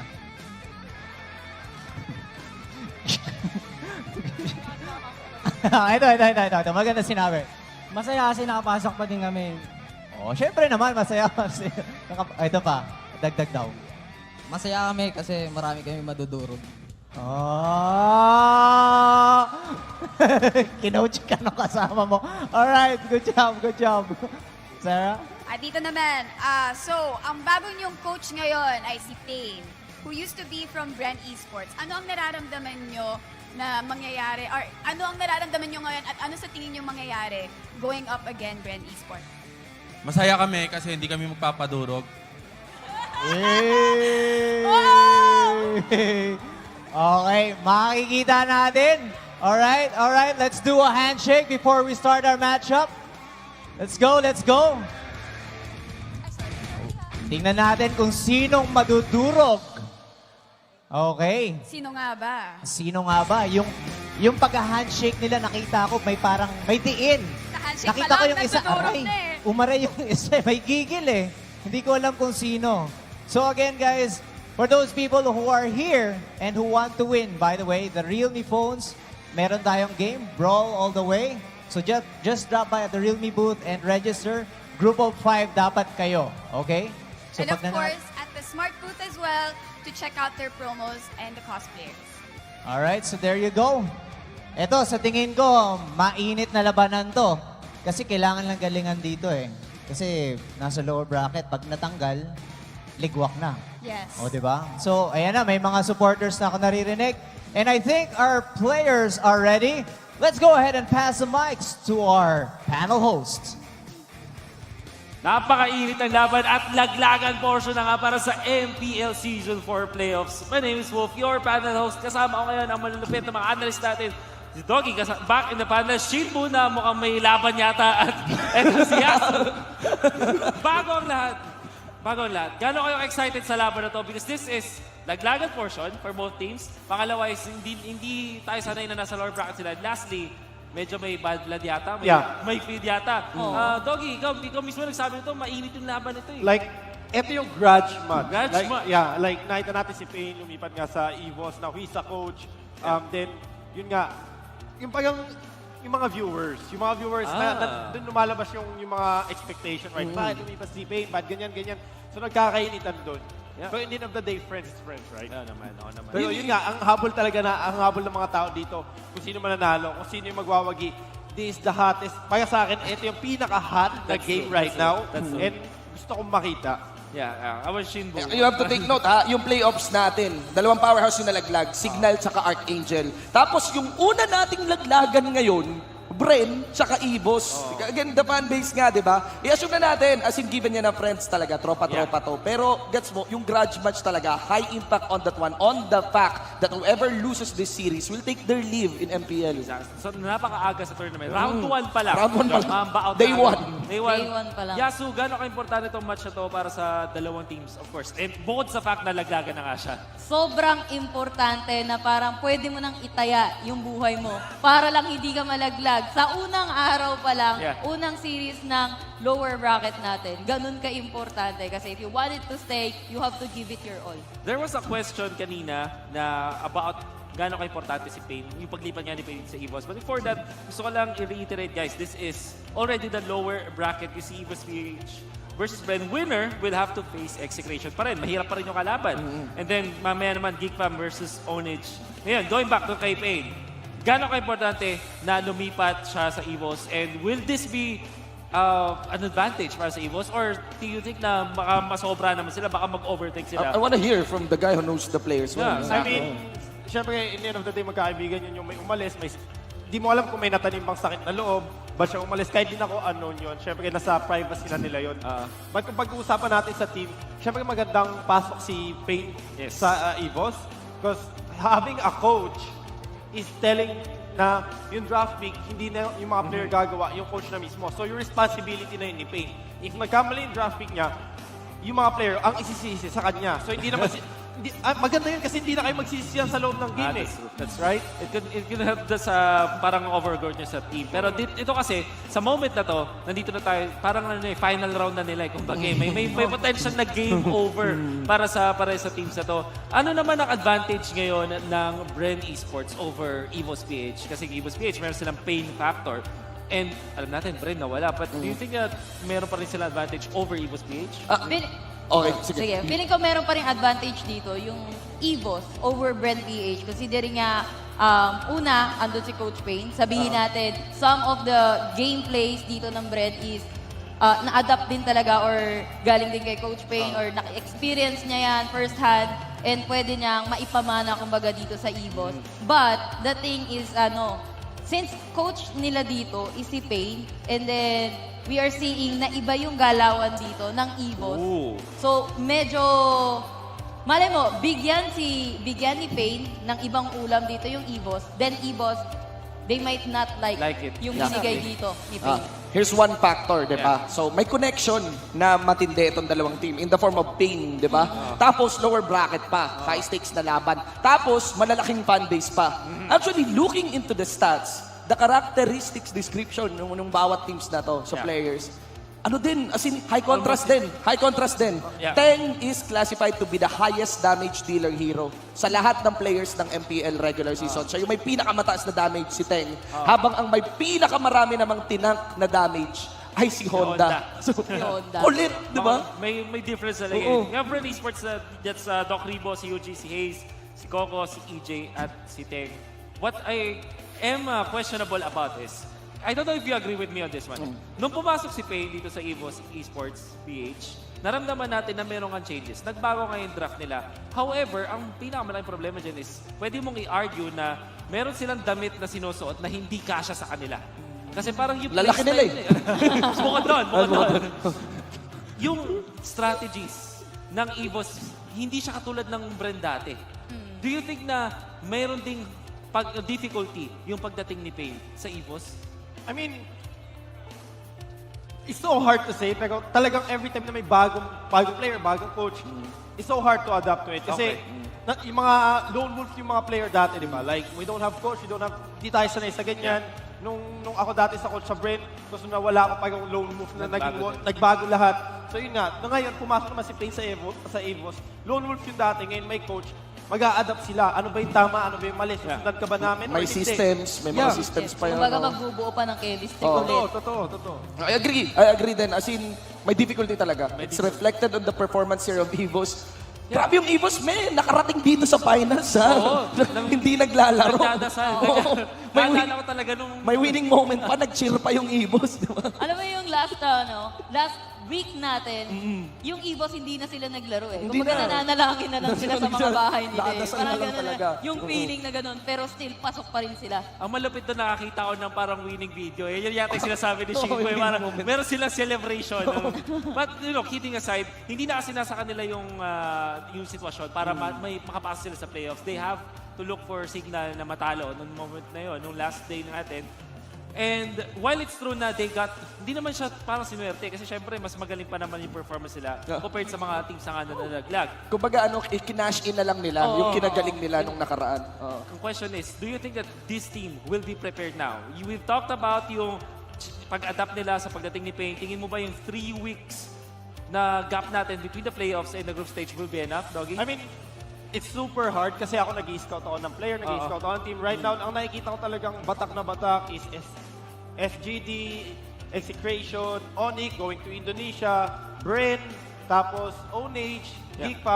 Malaking talagang mystery sa akin din ngayon yung EVOS kasi hindi ko sila nakikita nagpa-practice. If nagpa-practice sila, maybe yung time niya is super umaga pag hindi natin naabutan. So, mystery talaga. Yeah, it's a total mystery and the only way for us to know is syempre mapanood niya yung game. But that will come after. For now, I think we will know more about the teams kasi meron yata tayong video na ipi-play out para sa inyo guys. So do watch this. 3 season na ang top 1, matatakot ba kami doon? Nag-joke na sila.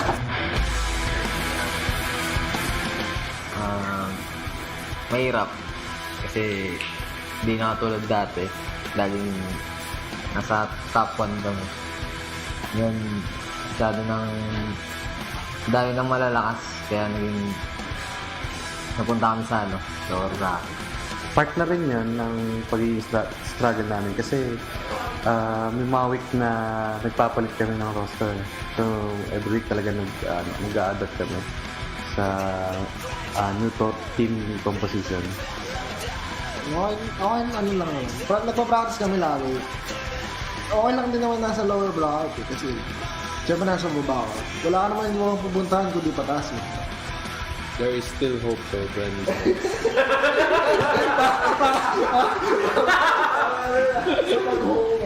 Hello sa fans ng Bren eSports. Ini-invite namin kayo this upcoming MPL on October 5 to 6.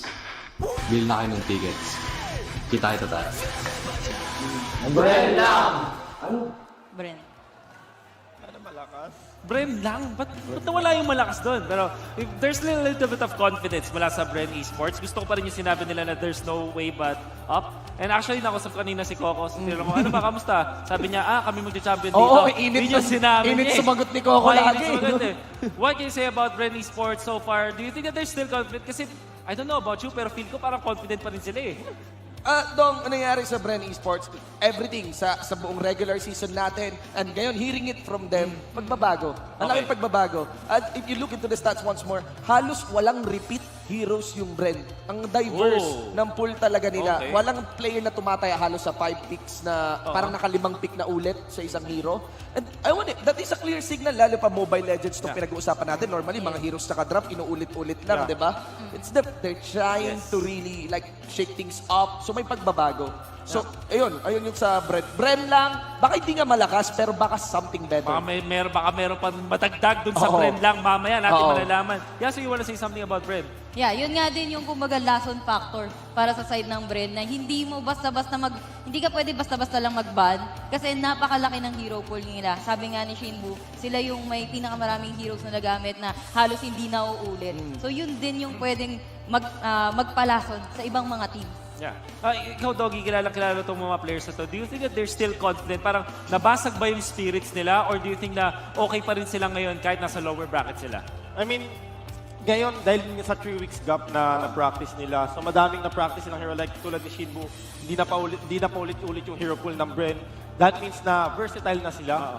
Mas lalo silang mas nagutom ngayon. Kung titignan mo sa practice nila, pag ini-scout ko, tinitignan ko talaga kung sinong team na malakas ngayon. Because I have my own team, di ba? So, tinitignan ko talaga ini-scout ko. And Bren, they're doing very good right now. Nasa top tier sila. Pero like I said, etong 8 teams na nasa playoff ngayon, guys, versatile silang lahat eh.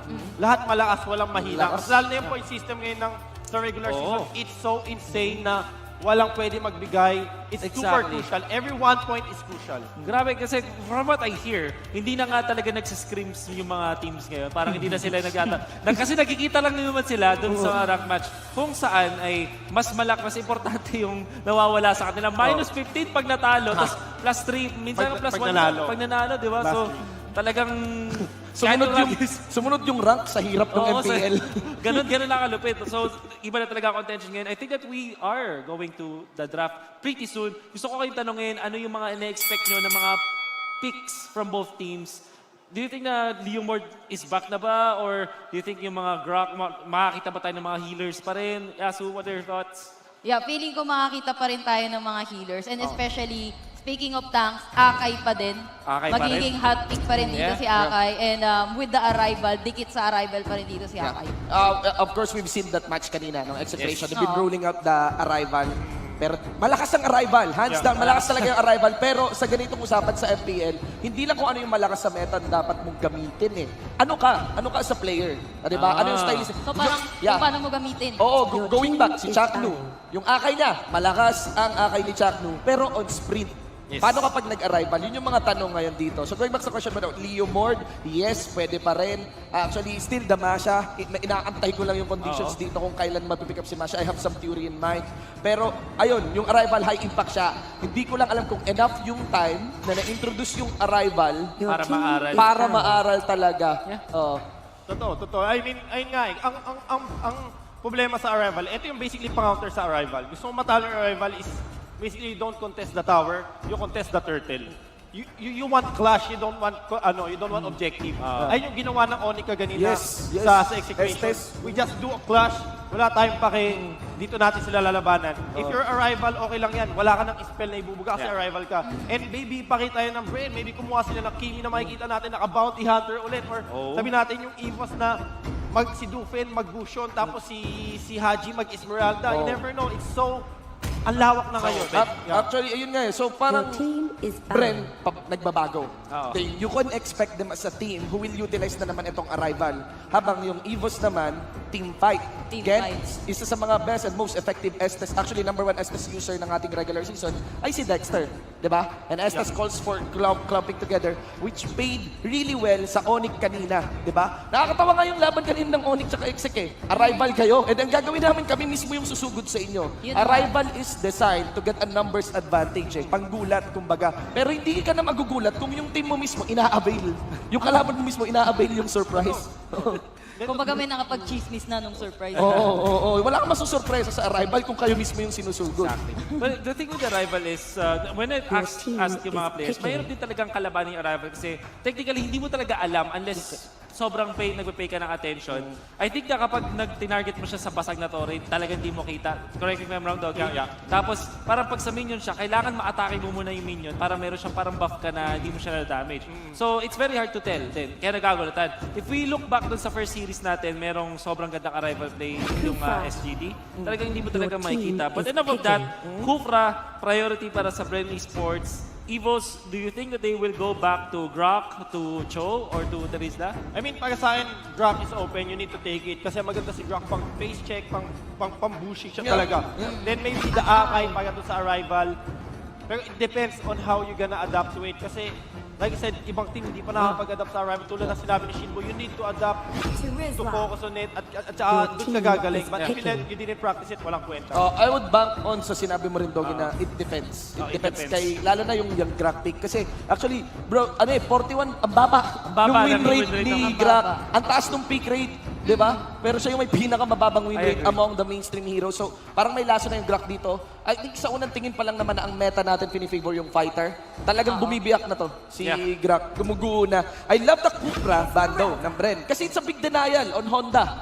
Di ba? The most effective tank ng regular season. Kufra nakita ko kasi EVOS mahilig din sila mag-gushon dito eh. Especially kay Haji. Dito nila ginagastos yung mas marami akong nakitang cushion kay Haji rather kay Duke. Esmeralda and the Cho na napili ng Bren. Do we like the Cho sa Bren eSports? I think it's parang classic eh. Kasi pwede siya gamitin nga naman Haze. But I think that they also utilize it sa side lanes, na fighter. So pwede pang gamitin. Terizla and Akai, eto naman.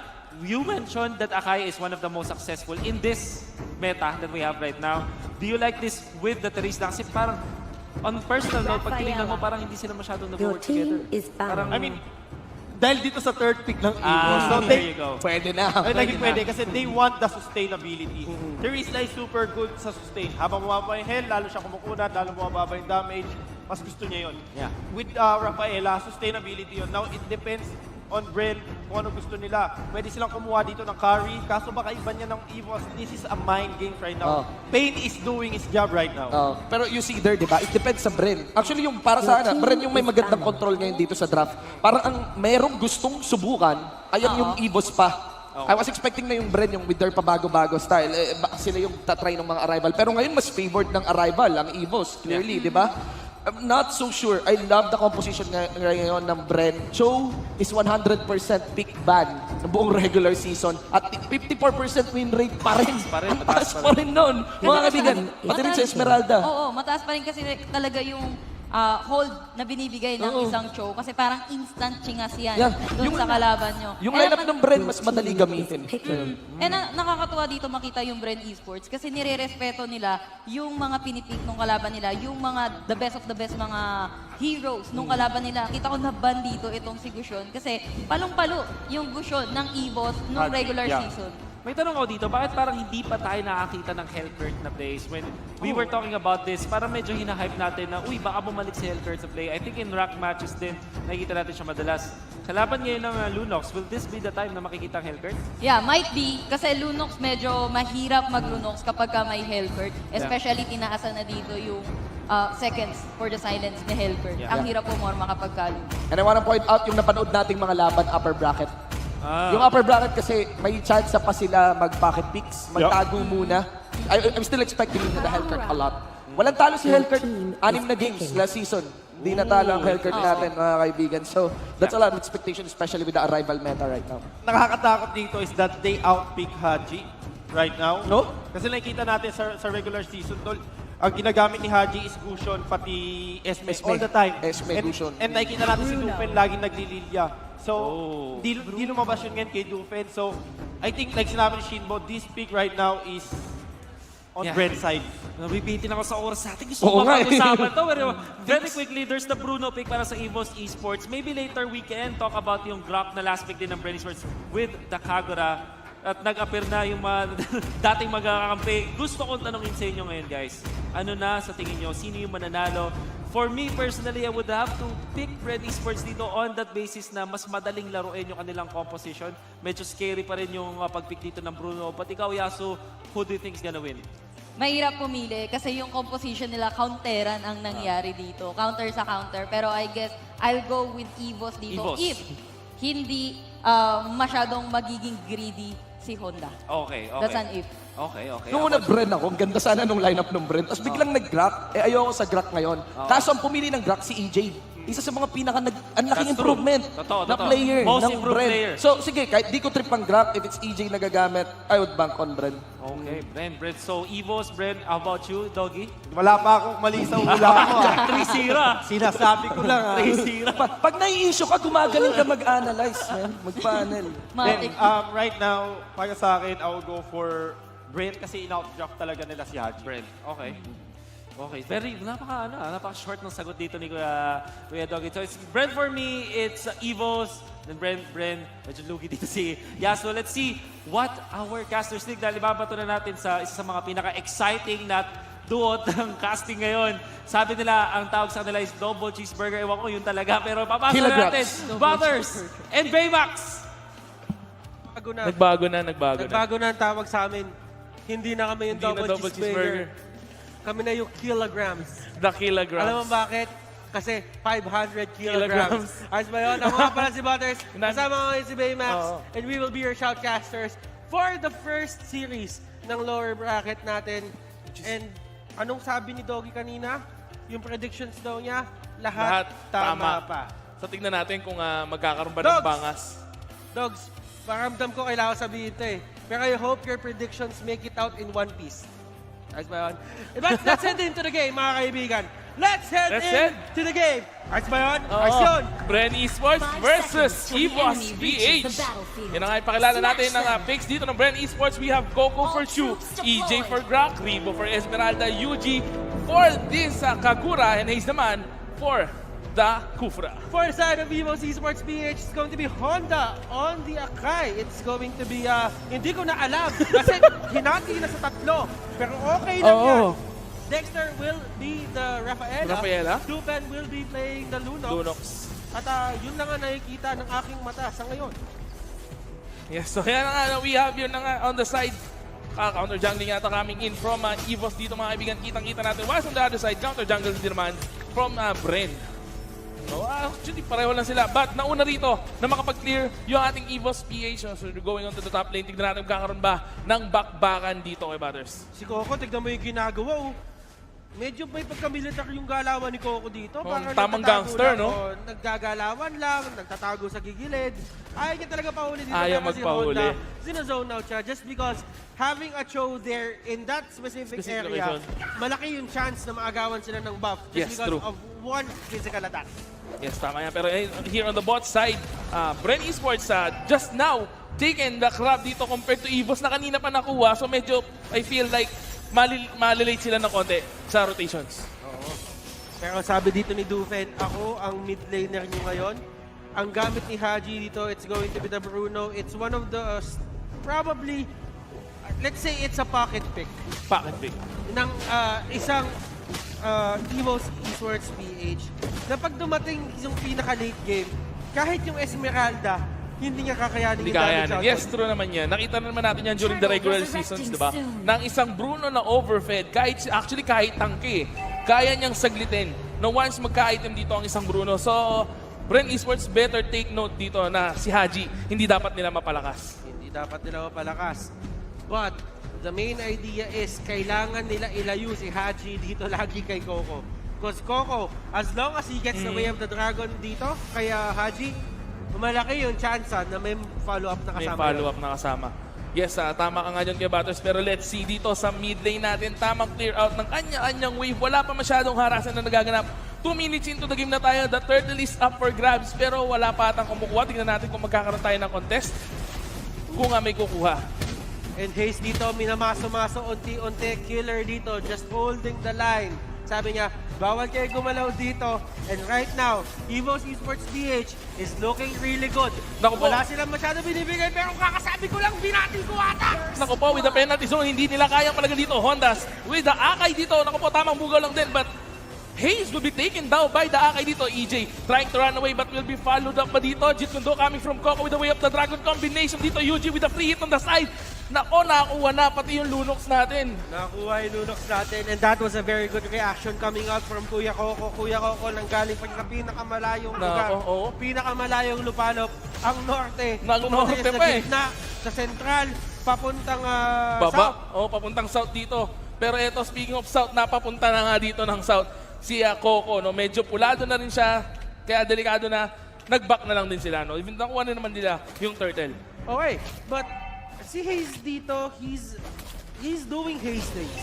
Yung mga ina-expect natin talaga sa kanya. Kasi si Hayes, ito yung isang tao na parang pinanganak talaga para mag-Mobile Legends. Mag-Mobile Legends? Oh, kung magkakakalabas mo pa lang, may cellphone ka na agad. Nag-ML ka na, nakapag-register na. Oo, mga ganun.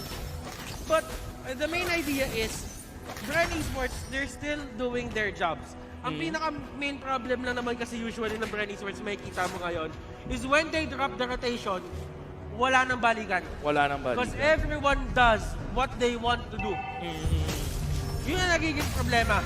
As long as they stick to the rotation, wala silang problema. No, sa akin naman dito sa EVOS, ang nagiging problema nila is kulang sila sa pagpe-pressure ng kalaban. No, so I think that's what they need to do sa laban na to. They should put much more pressure against the Bren Esports para sila yung makalamang dito. Oo, but yeah, pressure-wise, parang ano talaga yun, no? Kumbaga, makakalamang sila pero makapag-farm yung kalaban. Makakapag-farm yung kalaban, yes. Pero nakahuli si Coco. Ako po yung Coco dito with the way of the Dragon just to escape his life dito. But on the bot side naman, nagkakaroon tayo ng teamfight dito na hunt down nila yung Rafaela ng EVOS PH natin dito. Pero Haji, tamang bawi. Ayan na si Hayes. Hayes going in. Ultimate is there. Honda, tinutulungan dito si Haji. Bouncing ball? Take down si Hayes. Naku, Haji, free hit. Get out. Sinasalo lahat ni Haji. Grabe. Ang galing mambola ni Haji. Ang galing mambola ni Haji. Wala eh. Okay, kaya niya saluin. Ayan na, ang pagbobola Here comes Ribo. ni Haji. Nako, EJ, hindi umabot sa pader yung kanyang ultimate dito. Haji still on the free hit, but the yin-yang overturn plus Esmeralda will take down Haji They dito. forced out a lot of rotations coming out from Bren. That means another victory in the objective department. They will get the turtle. EVOS PH indeed gets the turtle dito kay Batters. Pero Coco on the mid side trying to push, but here comes the backup from EVOS PH. Kailangan talaga nilang dumipensa dito eh. Yun nga, tulad nga ng sabi ko, they need to put more pressure. Na imbis sila yung nakakapag-push ngayon, ang nakikita natin na nagbibigay ng pressure dito is yung Bren Esports. Yuji, binato ang payong. Alam mo si Yuji, payong kaibigan. Payong kaibigan. Pero alam mo, ito nga yung sinabi, sinetap ng mga panelists natin yung storyline. Pero naku si Coco Naku, dito Coco. nakahuli. Binato, binola-bola. Okay. Lumipat yung mapa. Lumipat yung mapa. Binola-bola. Binola-bola. Lumipat yung mapa, no? Pero ito na nga to the top side. Nako, yung Bruno natin medyo nakakapag-farm and he's already at the level 9. Nako, napakalaking bagay niyan. Si Hayes dito, bakita mo ba yun? Napakabilis Napakabilis, na pero sabi dito ni Dupe at ni Dexter, di tayo papahuli dyan. Break. Takbuhan na break. Di natin kaya talaga. And it is what it is. And EJ dito, letting go of the power of nature. Siyempre, nakita yun ni Honda, he tried to go in. Probably try to take him to try to take him to a duel, yes. They try to take him to duel. Pero on the top side, speaking of duel, mukhang magkakaroon tayo ng duel. Pero tamang mambaot lang yung magkabilang team natin dito, Dufen with the buff dito sa ating mid lane. Pero wala pa masyado nangyayari, no? Medyo chill pa yung magkabilang team natin dito. Chill pa naman. Dufen, on the other hand, just throwing out everything na mababata niya dito. Ito. Guardian's Barrier will be thrown out as well. At hindi talaga umaalis ng lane yung EVOS Esports PH. EVOS Esports PH, wild charge. Wild charge out? Yun yung overturn? Wala. It is not enough, no? To kill an Akay dito. Pero ito nga on the top side, tamang harassment coming in from Haji. Haji dito, damage output is very high. Kaya Batters, nako, 2-1, meron niyang bounty. 2-1, meron niyang bounty. Well, Kuya Baymax, ikaw ba? Oy! Oy! Grabe naman ang combination. Falling Star Moon dito, but Haji is on the free hit, mga kaibigan. EJ will try to run away, pero tamang Hurricane Dance Blast ang ating penalty zone. EJ, Haji kills dito. Si EJ, mga kaibigan. Coco still trying to run away. Hayes with very low on HP, mga kaibigan. UG still alive and kicking dito sa mid lane. Pero mukhang hindi na nila kakayanin pang pumalag. Ano ang nangyayari sa Bren eSports?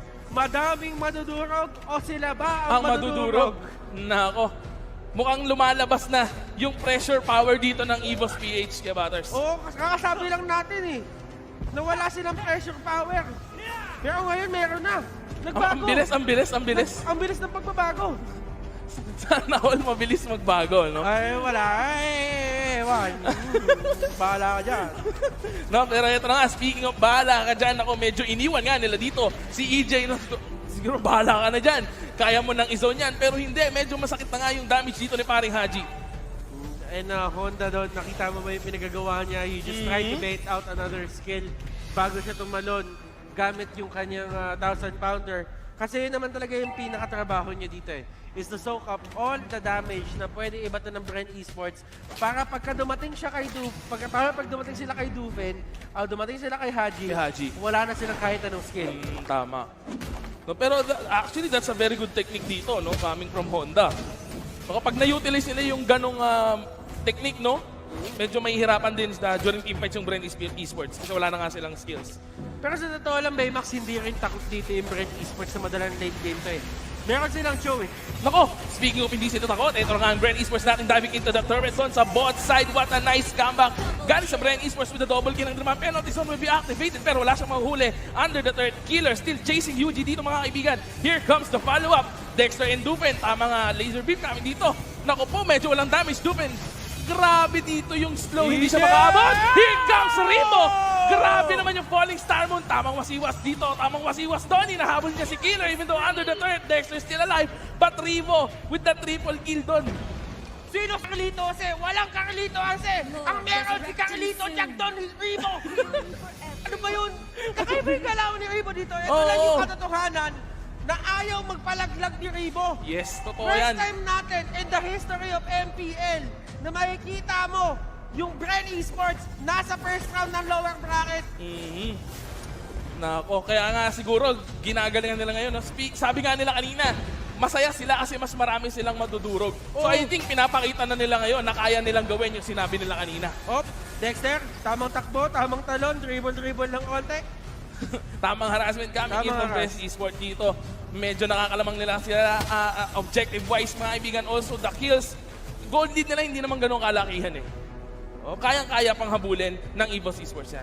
Pero alam mo, sila Honda, lahat-lahat na, grabe naman si UG dito, sinusone out sila lahat. Bawat payong na dumaan, 1/4 ng buhay. Grabe ang damage dito, no? Pero Dexter din naman with the sustained powers dito para sa EVOS PH. Grabe yung ginagawang payong works dito. Kumbaga, siya yung avatar, the payong bender. The payong bender, hindi na element, no? Payong na yung binibender niya rito, no? Pero Honda dito, tamang zone out ng Draman. The Lord will be reset. Hayes with the bouncing ball dito sa likod. Nako po, mukhang mauuna mamatay dito yung ating Teresa. And nako na nga, Falling Star will not hit anyone. Rimo still chasing Dupen dito. Hayes will fall down to the hands of Dupen. Pero here comes Rimo, mga kaibigan. Jit Kundo coming from Coco. Tamang basic attack. But Haji on the free hit is still alive. Will it be a 1-on-1 against Rimo and Haji? Ay, di pala, 2v1. 2v1. Hindi lalaban. Wala ko lalaban pa Hindi lalaban. Masyado na din mahirap yun Kasi kahit sabihin mong si Akai lang yun, there's a chance na mag-cooldown yung ultimate. At kapag nag-cooldown yung ultimate, alam na alam mong ikaw yung Egis. Egis si Haji kung nagkataon. Kung nag-cooldown yung ultimate dito na Falling Star mo ng ating Esmeralda. Pero ito, EVOS taking the opportunity to take the Lord, mga kaibigan, na knowing na Esmeralda lang yung buhay. Pero I think Esmeralda seen them. Kaya hindi na nila itutuloy. Pero football, Europe, sa Inglaterra, kumbaga, sa Inglaterra tuloy, napakalalim na pananagalog naman yun. Sa England. Sa England, yun. Sa England. Well, I think that the favor is on the side of EVOS eSports right now. I think so. I mean, yung nakikita nating fighting power, yung fighting prowess ng Bren eSports ngayon is due to the fact na nasa kanila talaga kasi yung spike kanina. But right now, Haji is online. Oo, online nga. Actually, they need to target Haji during the team fights. Kita naman natin kanina, no, muntik na silang maubos dito ni Haji. Speaking of muntik na silang maubos dito, naku po, Haji with the mega kill, mga kaibigan, with the free hit lang din naman. Dufen dito will try to run away. Dexter, hindi nagtagal sa kamay ni parang Ribo. EJ still try to run away. Haji with a free hit na naman, hindi tinamaan ng payong. Grabe naman yung unstoppable. Honda, very low on HP. Ribo trying to chase dito. Honda, tamang balik lang. Dufen and Haji versus Ribo and UG. Naku po, may nagkakaiban. Killer with the penalty zone. Nako! Hop, killer! Killer! Hikoko! Ay! Winter Transition! Iniwan! Naku po, Ribo still trying to run away. Haji chasing! Takbo! Ribo! Ayun na, hinakapon lang football player! Teka lang! Si Ribo! Hinamon ng Pony Starboard! Bats ka bumalik! Pero here on the mid lane naman, Coco with the double kill! Grabe! Ang pinapakita dito ng Bren at ng EVOS. Napakainit ng laban, ya Batters. Oy, may nagkakaiban na naman! Here comes Coco! Oy, naka-purify! Naka-purify! Grabe! Hindi naman lahat ng tuntoy! Airport! Ang daming arrival! Ang daming arrival! Tama ka dyan! Hindi ko na alam! Left and right yung arrival natin dito. Iba-iba eh! Pero hindi, grabe kasi kapag nagkakaiban sila dito at nag-top 2 sila dito, departure! Departure, M1. Ayos yan. Nako, pero eto na, Evo is now taking the Lord, but UG will be seeing this. Tignan natin kung susubukan niyang agawin. Magkakaroon ba tayo ng contest dyan, Batters? Magkakaroon tayo ng contest dyan. Hindi lang natin alam kung kaya i-contest. Kung kaya i-contest. Yun yung tama nga word doon. Pero EJ, very low on HP. Naku po, medyo siya ang mahuhuli dito. Dupen with a free hit na naman. Legendary paring Haji Hayes has been slowed down by Killer. Killer dito, taas ang Thunder will be locked down to Hayes, mga kaibigan, with the Hurricane Dance. Grabe, yung damage si paring Haji, hindi na nila mapigilan. Pop, UG. Dapa yung bender. Left and right, nandun sa may taas, may arrival na naman. Ayaw talaga paawat na itong mga to. Gano'n ba katagal cooldown niya? Nasa 60 na lang ba lahat yan? 75, pero eto. Ewan ko. Ang bilis eh. Kung saan sila lumalabas? May lumalabas sa gitna, may lumalabas sa baba, lahat na. Parang airport na nga. Well, it is what it is, boy. It is what it is. The enemy team called out the Lord. That is on the side of EVOS PH. What can Bren eSports do? Nako, grabe lang item na pala dito si paring Haji with the 13,000 gold. No? Yung sa 46,000 na gold nila dito as a team, 13,000 dyan, yung kay Haji. So napakalaking ambag talaga. 12-3. Si Bruno ngayon, kapag ka nasalo niya yung bola niya, pakiramdam ko ng 3 beses, there is a chance na mabura na lang yung mga tao dito sa side ng Bren eSports. Tama. Pero here comes the Lord. Kakatok na! Kumutok na sa top lane, mga kaibigan. Sa Honda, pumasok na sa loob, pero naka-cancel yung kanyang ultimate dito, but Lord is still alive and trying to push dito, mga kaibigan. Tingnan natin kung tatapusin naman nila or they might just take down the third tier turret doon sa mid lane natin. Penalty zone sa kawalan. They hold the line. Pinakita na yung Hayes! Look at that! Nako! Si Haji free hit! Haji on the free hit. Dito napilitan na mag-Winter Transition. Is that enough to live? Pero hindi na nila kakayanin pa. The powers of Haji. Si EJ dito trying to run away. Sinubukan niya lang bumahay. Si Coco! Laban dito. Kaya ba unahan? Yun yung tanong. Nako, hindi kaya unahan, mga kaibigan. Bren eSports will take the first victory dito sa ating series. And Bren, from Titans, they are now 1 loss away from being eliminated in the first round of the lower bracket stage. Grabe! Ano? Ang daming nangyari. Naging palipangan yung land of Dawn. Oo, naging airport eh. And si Ben, very happy right now. Nakangiti, Ribo, tinalo kita. But still, it is what it is.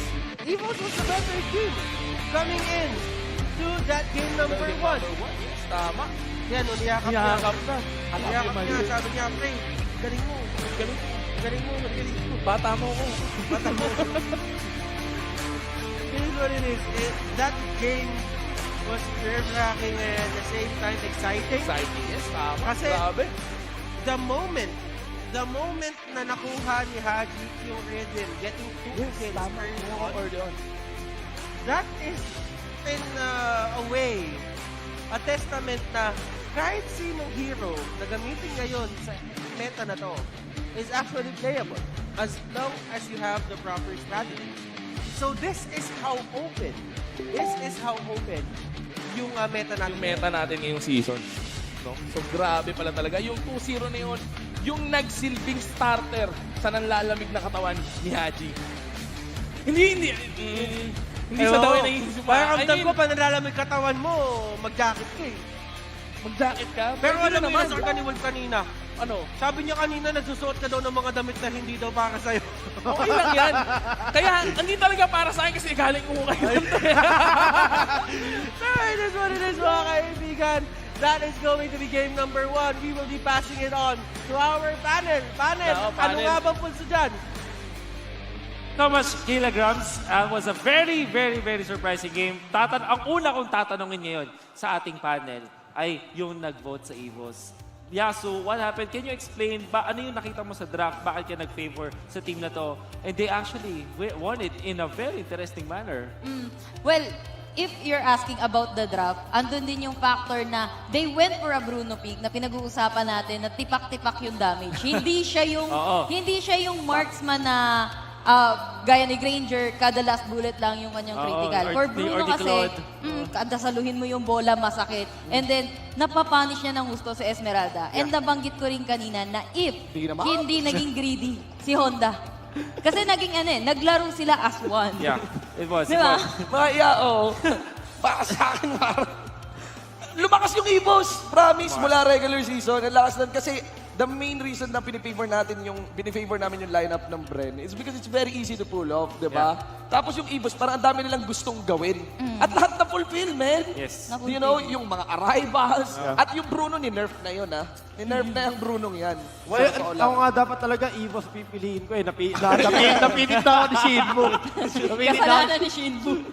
Well, I can't blame you guys. Kasi we know na yung Bren, sila yung mas, kung talagang pagtatapatin lang para sa teams to, at ikumpara natin sa group stage, mas favor mo talaga yung Bren eSports. But we forgot ng EVOS eSports PH na nasa kanila yung mga top ng Pilipinas per player. Yun nga yung nila eh. Kaya sila sobrang sikat kasi yung mga player nila pinakamagaling sa pwesto nila. Mahilig to map 1. Exactly. And kung mahirap yung kanilang lineup, well, I think na sila yung best case. Ito yung sinasabi mo sa mga magagandang arrival plays. And I wanna point out lang so, maganda yung sinabi mo paring Wolf, yung sa mga pagiging top 1. Kasi I would be direct here. As players, hindi lang sa hero ang basis. As in, mas solid yung galawan. Kasi galawan laro to, hindi to yung sa draft lang eh. Nakita mo kanina, ang daming mga make or break. Tulad nito, itong chase down kay Haji. Dapat patay na si Haji dyan. Dapat patay na talaga si Haji dyan. That was a miscalculation on the duel. That could be it. Tapos nag-miss out dun kay EJ, di ba? Exactly. Oo, mga close call yun eh. Normally, hindi mo yun mape-predict eh. Doon na lang yun sa laro eh, di ba? Wala siyang execute eh. Di ba? Hindi ka sa... Mga ganung bagay eh. Di ba? So parang, siguro, if you wanna explain it really, it's maybe because of the pagiging top 1 nga.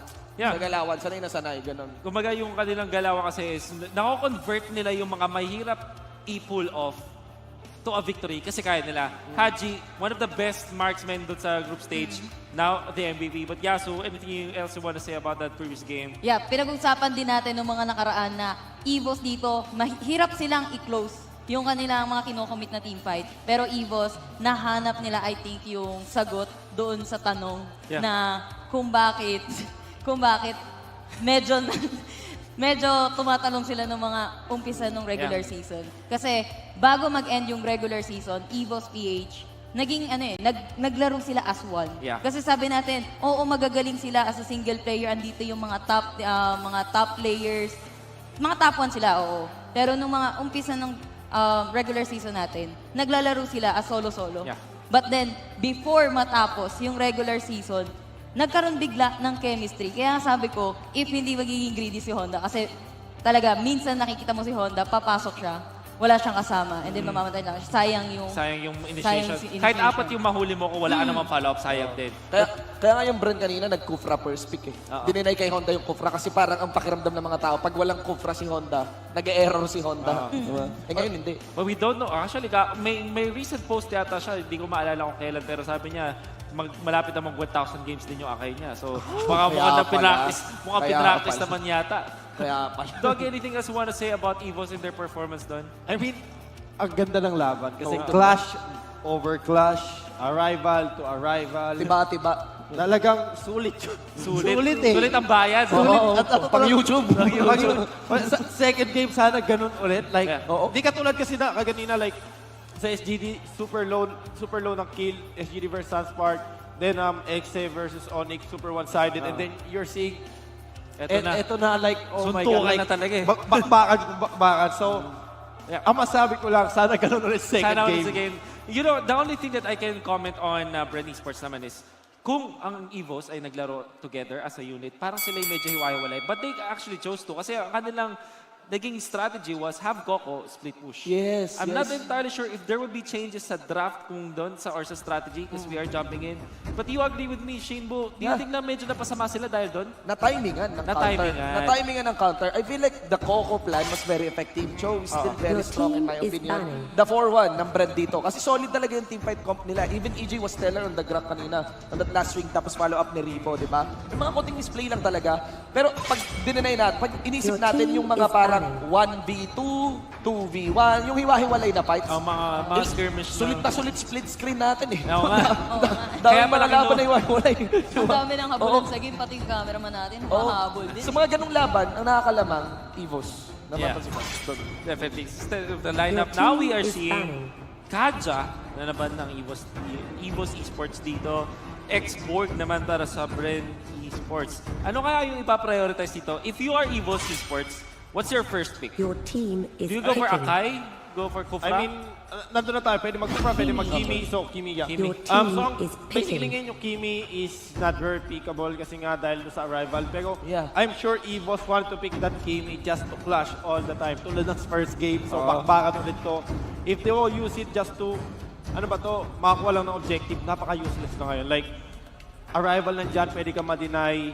So, ang gagawin mo lang is, yung objective na makukuha mo dito is turtle, then clash. Turtle, then clash. Turtle, then clash. Not towers.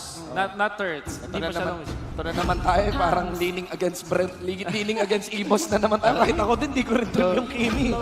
Sa totoo lang, parang telegraph eh. Di ba yung Kimi dito pang hiwa-hiwalay na laban? Dapat may kasama yung Kimi. May kasama lagi dito si Kimi. Kasi kapag pinabayaan mo yung isang Kimi, hindi na siya Kimi. Talaga, hindi na siya Kakawawain lang siya eh. Ng ibang, especially if yung Bren eSports sinuhover nila dito, yung Gusion. There's the Gusion na answer ng Bren eSports.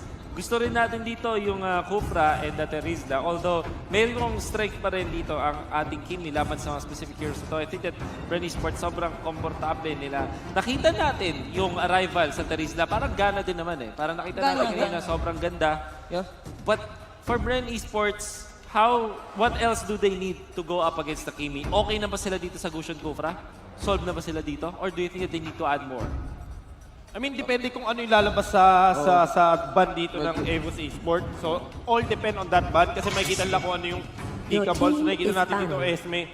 Dito kung ano yung mababan nila. Like, another mage for sure kasi wala ng mage. Para mawalan ng mage dito yung EVOS eSports.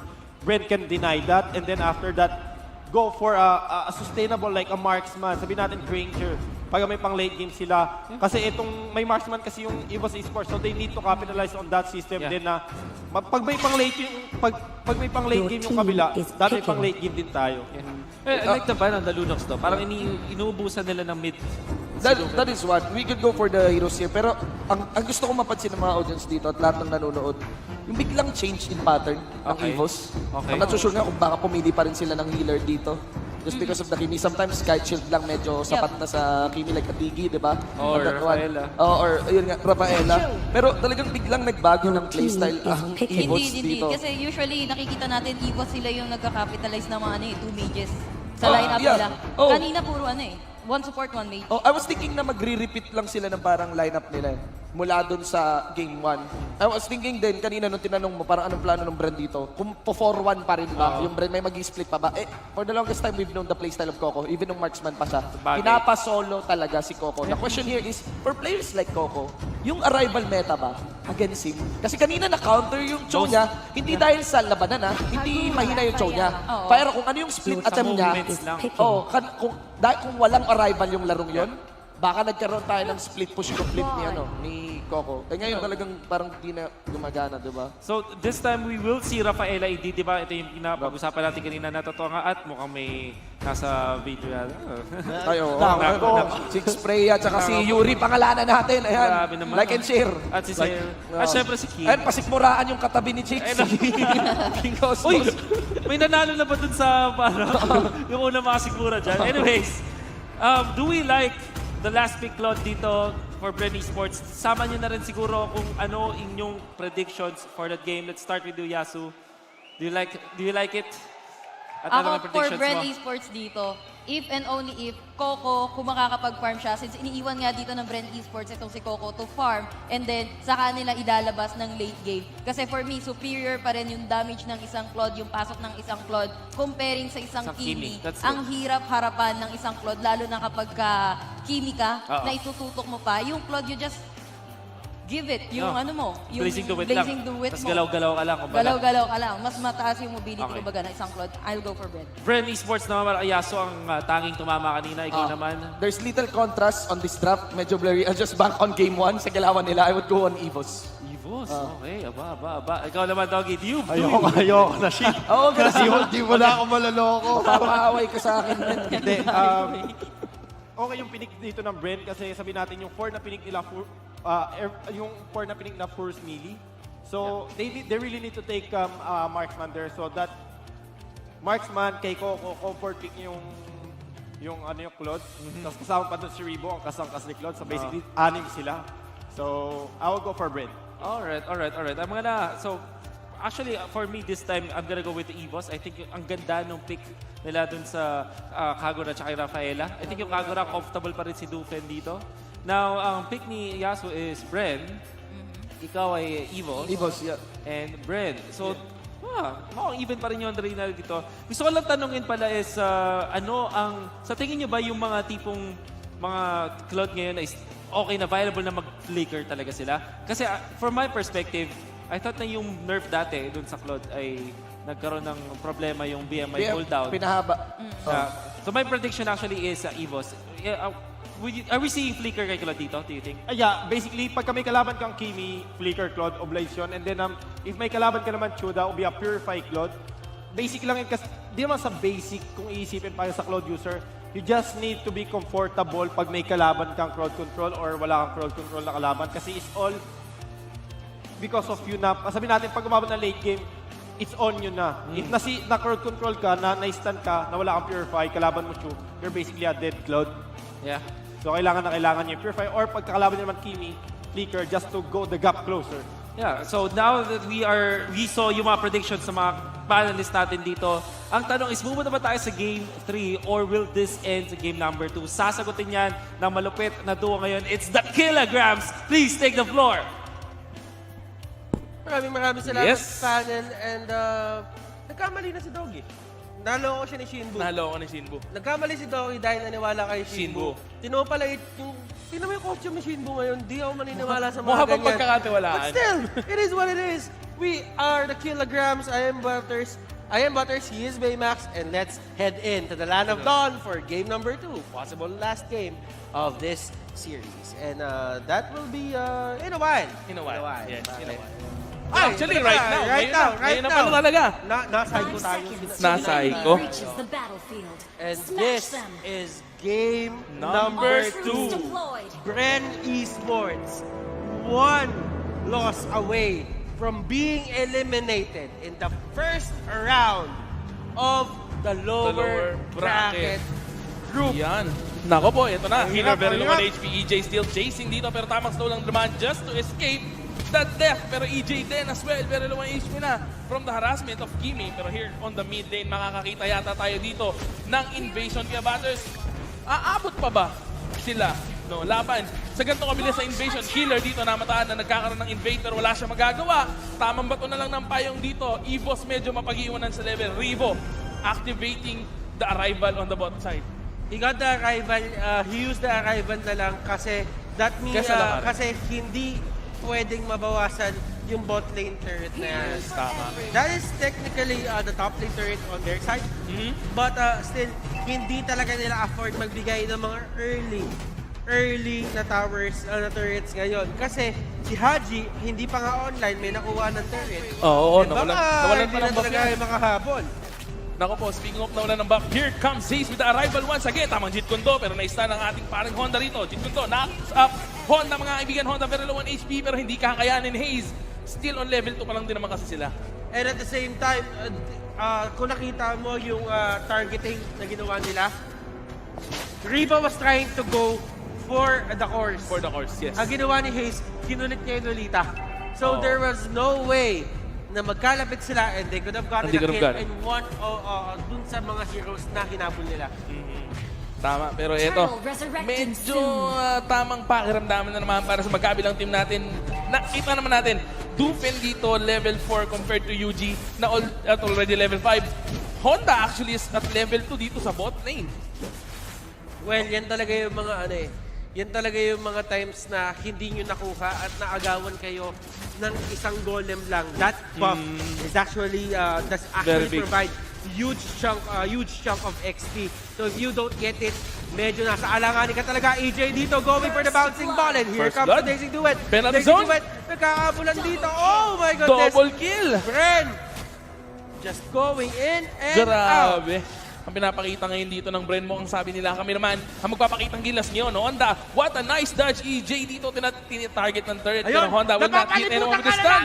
Oy! Ang ganda ng flicker! Pero here comes Yuji, mga kaibigan. Tingnan natin kung kakayanin ba nila patayan yung ganito kakunat. But the slow will be coming in from the turtle buff dito ni parang Yuji. Okay na sana kung basketball to eh. Kasi kung basketball to, nakalusot ka ng all shoot mo na lang. Kaso hindi eh. Itatakbuhin mo eh. Ang layo na tatakbuhin. Okay na sana. Okay so na. guys, 3 minutes into the game and 0-3 tayo in favor of Bren eSports. Nako, mukhang ito na nga ang senyales ng pagbawi nila. Si Doggy, nakatingin sa akin, tumuturo kay Shinbu. Malas. Malas.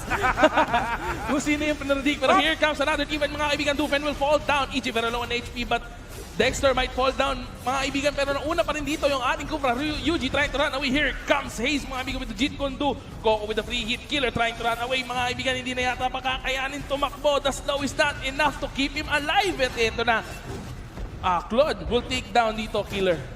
Honda trying to take down Rebo, pero dalawa sila nagmasuhan, mga kaibigan. Nako, mas malaki yung martilyo ni Rebo. Ay, ayaw lumabon ni Honda. May martilyo ka din naman ah. Mas malaki nga lang yung Rebo. Nako, here comes the post. Time out! Eto gusto kong itanong sa'yo kay Batters. Bakit ano gusto mo itanong? Solo yung Lolita dun sa bot lane? Honda is actually trying to stop the Terizla from pushing.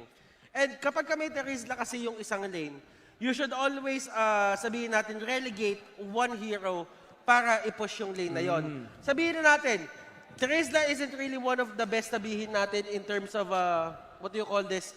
Attack damage and attack speed. Kasi si Terizla talaga, due to his passive, hindi siya nakakuha ng attack speed. So that means, you need to rely on other people to actually stop yung Terizla from pushing. As long as meron nag-clear ng waves doon, the Terizla isn't really capable of pushing the turret alone. So, yun lang talaga yung job ng ating Lolita to prevent Terizla from pushing the bottom side. Yeah. Pero even though ganun, sinubukan niyang pigilan, Terizla still pushed the bottom side. Siya pa nga actually yung unang nakapag-push ng turret dito.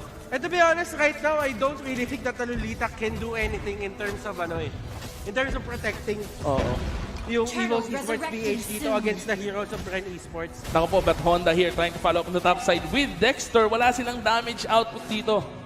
No, kaya hindi na lang din siguro nila itutuloy. Second turtle is now up for grabs. Signan natin, magkakaroon na naman tayo ng contest or kung kakayanin ba nilang i-contest. Ika nga ni Kabatos kanina. Okay. EJ, UG, sila nag-turtle dito.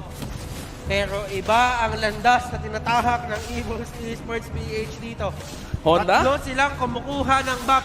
Ganon sila ka-close sa isa't isa. Penalty zone! Grabe Ang galing naman sa dodge nun. Kung si Pusakin hindi umaamin, si Honda hindi nagpapahuli. Grabe. Paano ka nga ba naman aamin? Kung hindi Paano ka mahuli. Paano ka papaaminin kung hindi ka naman mahuli? Yun, tama nga naman. Pero on the mid-side, tatlo. Dito, yung Team EVOS PH, medyo delikado sila ng konti, mga kaibigan. 4,000 gold lead in favor of Bren eSports dito. Kaya Batters, napakalaking gold lead niyan. Especially with the Claude. Pero ako, naniniwala ako ngayon kung EVOS Esports PH ako. Medyo na ako I will be kind of alarmed. Kasi ito yung mga games ng Bren na nananalo sila 100%. Oh. Kapag si Coco nakakaikot ng libre sa lane, nakukuha niya yung jungle passing na gusto niya, walang makakapigil kay Coco dito. Pero eto na nga, on the mid-save, the killing spree lang naman. That is a nice Way of the Dragon coming from Chukaya Batters. Denied niya with the Jeet Kundo. Way of the Dragon, ang pinitas niya rito is si Honda, which is yung ating Lolita. At si EJ dito, medyo tamang atras-abante. Ribo dito, tamang palo. Yan lang talaga yung gagawin ni Kuya Ribo. Oh, well, defense, to push, to defend, gano'n lang. So, kung kailangan siya sa team fight, Arrival is there to be activated. Arrival is there to be activated. That is true. Para kay Baymax. Coco, on the other hand, Kanina pa to, left and right na rin siya nga nagpa-farm, kaya Batters. Wala na talaga nakaka-check sa kanya ngayon. That means EVOS Esports PH, they should really think about their next steps dito. Nag-Kimi lineup sila, walang death yung Kimi, wala naman nakukuha turret. Wala rin nakukuha turret, pero Way of the Dragon once again coming in from Hayes Dexter with a stun. Tamang rataratang dito si paring Haji, but here comes Blazing Duet. Haji dito, very low HP and might go down into the hands of Coco, mga kaibigan, as well as yung dalawang members ng EVOS PH dito, double kill para kay paring UG. Ang sabi nga ni Coco, hero lang ang nanonerf. Yung player hindi ang player. Yun tama naman. It's true to some extent. If a player knows what he's doing and he knows how to abuse yung mga skills na ginagamit niya, kahit sabihin natin mas mahirap, you can still execute those things as long as you know the intricacies ng mga hero, ng ginagawa ng hero mo. Nako, so speaking of, alam mo yung ginagawa, eto, alam na alam nga ng Bren eSports kung ano yung gagawin nila to put pressure on EVOS PH. Sila naman ngayon, yung may hawak ng pressure power. Kakaway Batters dito sa laban na to, kitang-kita naman natin na hindi masyado makapag-farm na yung EVOS PH na stuck sila kung saan nagpupush yung Bren eSports. Blade of Despair on the pockets of Haji. That means meron na siyang damage dito. But the fact remains that EVOS Esports PH, wala pa silang nabupush na tower, na turret. And right now, at this point of the game, medyo pahirapan na kunin yan kahit yung mga first tier 1 turret. Pero Haji will fall down dito sa bot side. Tapos grabe na nga yung Blazing Duet damage coming from Coco with 3-0. And the Bounty Hunter, so meron na siya dito 6,000 gold lead. Kita naman natin with the Demon Hunter Sword and Golden Staff. Solid na ang isang Claude. Bren, just slowly but surely, ayaw nila maging sobrang risk taker dito. Talagang inuunti-unti nila to. And Coco, ayan na naman siya. Coco is now back to his natural habitat. Nagpa-farm lang ng jungle side nila. Mga jungle documentary. Yung mga naghahanap ng mga tao sa mga natural habitat nila. Ano ba yan? Yung channel na to, no? Yung Animal Planet, gano'n. Mga gano'n. So ito na nga, yung Bren eSports dito is being very cautious na nga sa ginagawa nila kasi alam nila yung capabilities ng Bren eSports dito. Coco dito, Blazing Duet from behind, Honda very low 1 HP pero walang magdadive. Susubukan yata dito nga, sinubukan actually ng Bren eSports na kumuha ng isa bago siguro sila mag-lord pero hindi nila nagawa. Kamuntikan na naman, malegan si Haji. Pero muntik na. Si Honda humabol din. Binugaw ni Honda. Pero siya din kamuntikan yung mamatay. Nako po, speaking of, sabi ko nga sa iyo kanina, siguro sinubukan nilang pumitas para sa Lord, but they don't need to pick off someone just to take the Lord. That nakuha na nga nila rito yung ating level 1 Lord. I think hindi na nga level 1 to kasi every 2 minutes yata nag-upgrade yung Lord natin, mga kaibigan. Okay. This is a very tight spot for EVOS. Now, they have to face Claude with 3 items, 2 to 3 items, 4 items up his belt. That means, medyo... kumbaga, kung iisipin mo, parang... Mahirap. Ang hirap. It's a point, parang ramdam ko na lahat ng tao dito na naglalaro ng ML, ayaw nila pasukin yung ganitong sitwasyon. Oo. Kasi these are the situations talaga na you still try to fight, but you do know that parang inevitable na matalo kayo. Pero you should just keep on fighting. Yan na naman yung pinaka... Ito, mabalik na nga tayo sa ating laban. Kabatas dito, kita naman natin wala pang pressure nang nangyari until the Lord comes out. Saka lang ulit magkakaroon ng pressure, ng hard pressure. So I think may katok na kung Lord natin nga parating, Kabatas. May katok na. Wala pa. Wala pa? Kasi every 2 minutes yun eh. 2 minutes and 30 seconds nag-ano. So if nakuha nila yon ng 8 minutes, that means it would take like 10:30 para magkaroon ng katok. So ito na nga, here comes the Lord. Wala pang ang katok mga kaibigan, pero grabe dito yung zone out ng ating paring Hayes. Kabatis, grabe, hindi makadikit dito. But here comes EJ. Tyrus Race, Tyrus Bren, penalty zone, will hit natin. Luminong blast has been casted, isa lang yung tinamaan. Pero mukhang mauubos yung Bren eSports dito. Coco with a split push on the bot side. Pero godlike na nga parang UG. Here comes Coco once again. Grabe naman yung ating UG dito with that double kill. And look at this. Way of the Dragon, Hayes just showing up! The Shogun! Dalawa na lang natitira dito, dalawang utility pa! Bren eSports, can they come back? Can they go Maniac! to a game Will he go for a day? Savage? Savage! Bibigyan ba ng Savage? Pasok, Bren! Pasok! Ayaw! And that would be a victory for Bren eSports dito sa ating game number 2 ng ating lower bracket Series 1. And Bren is still alive!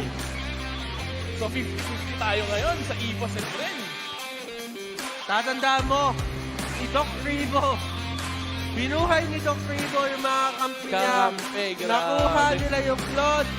And the rest just happened like we always expect. Bren coming out on top. Ang ganda ng pinakita talaga dito ni Coco. Talagang alam niya na hindi niya pa masyadong kailangan sumama during team fights. Lalabas lang siya kapag kailangan. And he took that opportunity to farm on the other lanes instead of focusing sa team fights na wala naman siyang mapapala.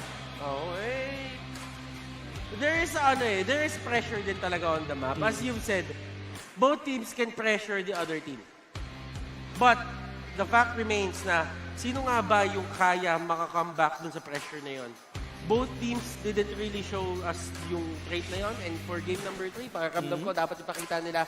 And let's throw it back to our panel. Wolf, grabe yung game 2. Grabe nga talaga yung game 2, pero mas grabe yung duo natin. Kilograms. Nevertheless, ang gusto ko mangyari dito is pag-usapan natin yung nangyaring laban between EVOS and Bren in a way na we will study about the rotations, about the drafts. Kasi feeling ko yung ending ng game, yung mga clash, telegraph na yun eh. Alam na natin na lamang na yung mga heroes na yun.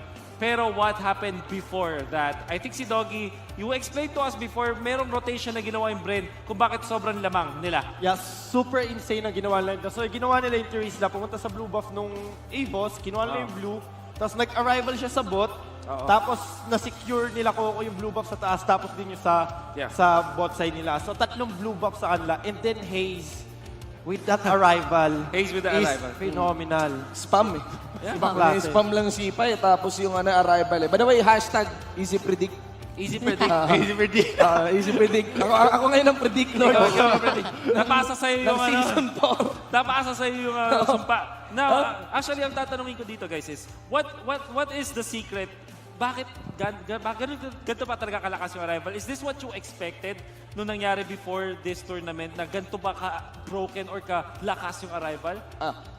For the answer, malakas yung arrival. Kahit hindi mangyari itong larong to. Okay. Unang tingin mo pa lang talaga dun sa spell, it's really, really strong. Ang tanong lang talaga is how can it be used? Ang ano ko lang dito sa larong to is that this is old Bren eh.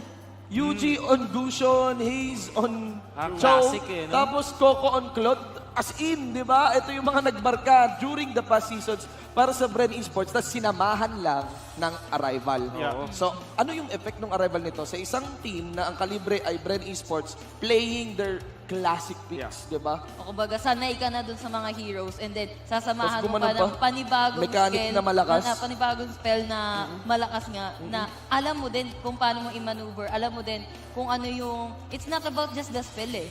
Kung paano mo gamitin. It's about yung mga positioning mo din kung saan mo gagamitin yung arrival. Gaya ng sabi ni Dogs, yung rotation na parang sinamantala nila dito yung arrival para sa side ng Bren. Di ba dati yung nakilala nating Bren sa rotation? Kasi naari talaga ng... Tapos sobrang aggressive yung may bigla na lang pasok talagang gagawin. Yung start of si At Coco, nakita, grabe. parang nagising ulit yung Naman, dating no? Bren. Dating Bren talaga no? With, I think yung classic talaga dito is Hayes. We were talking about this with Doggy. Grabe, imagine mo dati, si Hayes, nagugulat ka na nang wala pang arrival. Ngayon, meron ng arrival, bigla siya pupunta sa mga minion or kung saan man, tapos bigla ang sisipahin sa mukha. How scary is that? I think that at this point, if you're facing up against Bren Esports, you ban Cho. Or kukunin mo na lang siya. Kasi this is just too scary for them. EVOS Esports, you mentioned na kinakabahan ka sa Kimi nung the first time it was picked. Do you think that they will veer away or lalayo na ba sila dito sa Kimi pick? Kasi feeling ko, it's time to, to let go of that kind of strategy because probably doesn't work.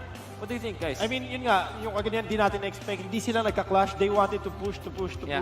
Ayun yung naging mali sa nila. So, nakita natin like Hayes again, balik tayo kay Hayes. He used the arrival on the highest pro scene level na kinapitalize niya. Katulad ka ganina, doon tayo sa almost late game na sinipa niya. May ulti pa sa biglang meron eh. May sipa pa siya. So, nasipa niya si Kimi. So, I think Kimi, you need to let it go. Fight them on the same ground. Para sa akin din, pinaka pwede mong ang abuso ng arrival. Di ba, fighter nga para sa arrival. Pero Cho, man, ang lakas. Yeah, pero going back sa question mo, Wolf, on the Kimi pick, Kimi is peak on the regular season, 99%. Win rate, 50% lang. Kalahati lang. I think, especially with the arrival meta, parang it's too much of a gamble.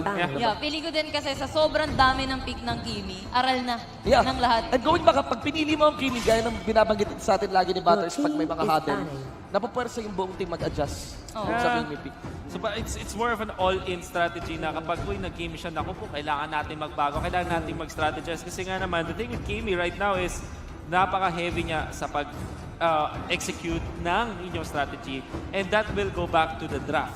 Ngayon naman, ay pupunta tayo sa ating draft for game number 3. Narinig nyo kanina yung bell? Ganon yun, guys. Kapag narinig nyo yung bell, it only means one thing, draft na. Ganon yun. Wrestling nga. Wrestling nga datingan natin. Now, ano ang magbabago ngayon? Would you think that Cho is gonna be banned by EVOS? I mean, yeah? Ay, sa akin hindi. Like, there's a lot more to ban than Cho. Like, tulad dito, like, Gufra na ban na yan. Tapos pwede nila iban dito. Maybe Grab, maybe Akay. But, well, di ko din alam kasi kung isipin mo paano kasi ginamit ni Hayes kaganina. But I think they're eyeing Cho kasi of the ban on Gufra din. So, nakaka-mind blow lang talaga paano niya ginamit yung Cho kaganina. Like, oh my God. Ito, sure ko ngayon yung mga pro player na nanonood, may natutunan sila. This is how you use arrival. Normally, pumasok tayo dito. We have our own preparations ngayon para sa mga teams eh. Pero sabi ko nga, minsan kasi sa MPL, lalo na pag playoffs, learn along the way ka na lang. Panoorin mo rin kung ano nangyari. Ngayon, sabi natin yung Bren, pabago-bago. Tapos nung bumalik, sa dati nilang ang lakas pa. Ang lakas pa rin. Bren lang malakas pa rin. They did. Ban natin Cho. Naban, okay. Pero open si Xboard. Kanina, open si Xboard. consecutive game natin, ban si Xboard. Ngayon, I'm looking forward, ayan na, Bren. Seems like gusto nila ng Xboard dito. Feeling ko, Xboard, the hero itself, bukod sa sumasabog, nagbibigay talaga ng sabog. Yan, ay nagsasabogan ka literal.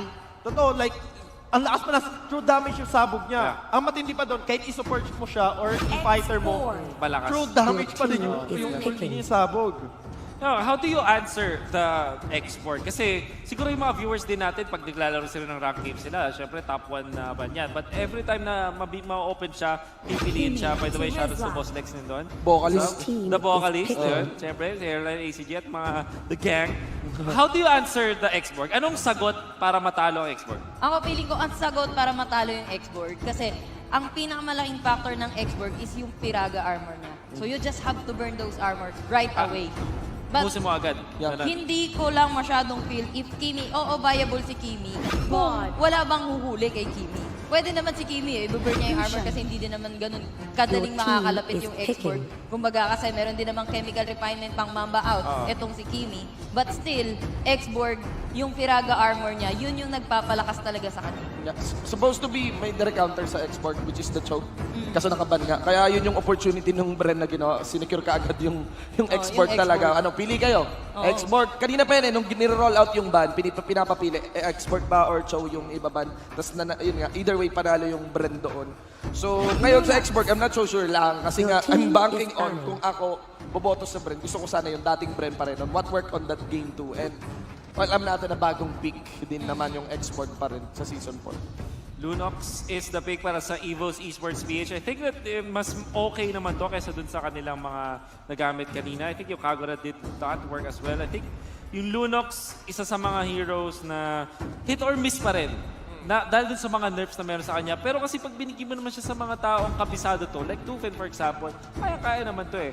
Do you think that this time though, makapipili na yung mga other heroes like Elkurt na tinaabangan niya natin? Or another, do you think Leomort is gonna be picked here? Do you think? I mean, sa akin, kung ilalabas ng Bren yun, or tunok na kasi may ano na sila, may export and then a Claude para Ikoko. Now, it's up to Bren kung i-support nila yung yung export, but I doubtly know para ma-sustain yung lane and with a rival yung export or with a flicker. Yeah. Now, kung titignan naman natin dito sa EVOS, baka sila. I think so. I'm not sure. Ganda ng ban ng EVOS dito. Tapos, ayun, nasecure pa nila yung Akay. Kasi usapang tank na tayo eh. Sino yung mga pang-hustle? Sino yung mga papasok dito sa Bren? Yes, Claude naman yan. Tsaka ano pa rin, Cushion. Na, alam natin, characterized by Bren. Lagi naman talagang papasok bigla. Pero that is because may nampa-pressure. So, nag-default na lang yung Bren dito. Counter sa Lunox, you go for Lolita. And of course, EG again on that. Counter Kimi at Counter din sa Kimi yan. Oo. The Grok is also really good dahil isa sa mga comfort picks ng Bren Esports dito. Unfortunately, we will not see other explosive na plays dito mula sa Hazy Cho, si Cho ni Haze pala. Pero makakita din tayo ng Lolita plays. I think sobrang solid din mag-Lolita. Luminum Blast, yeah. Luminum Blast ni Kuya Haze.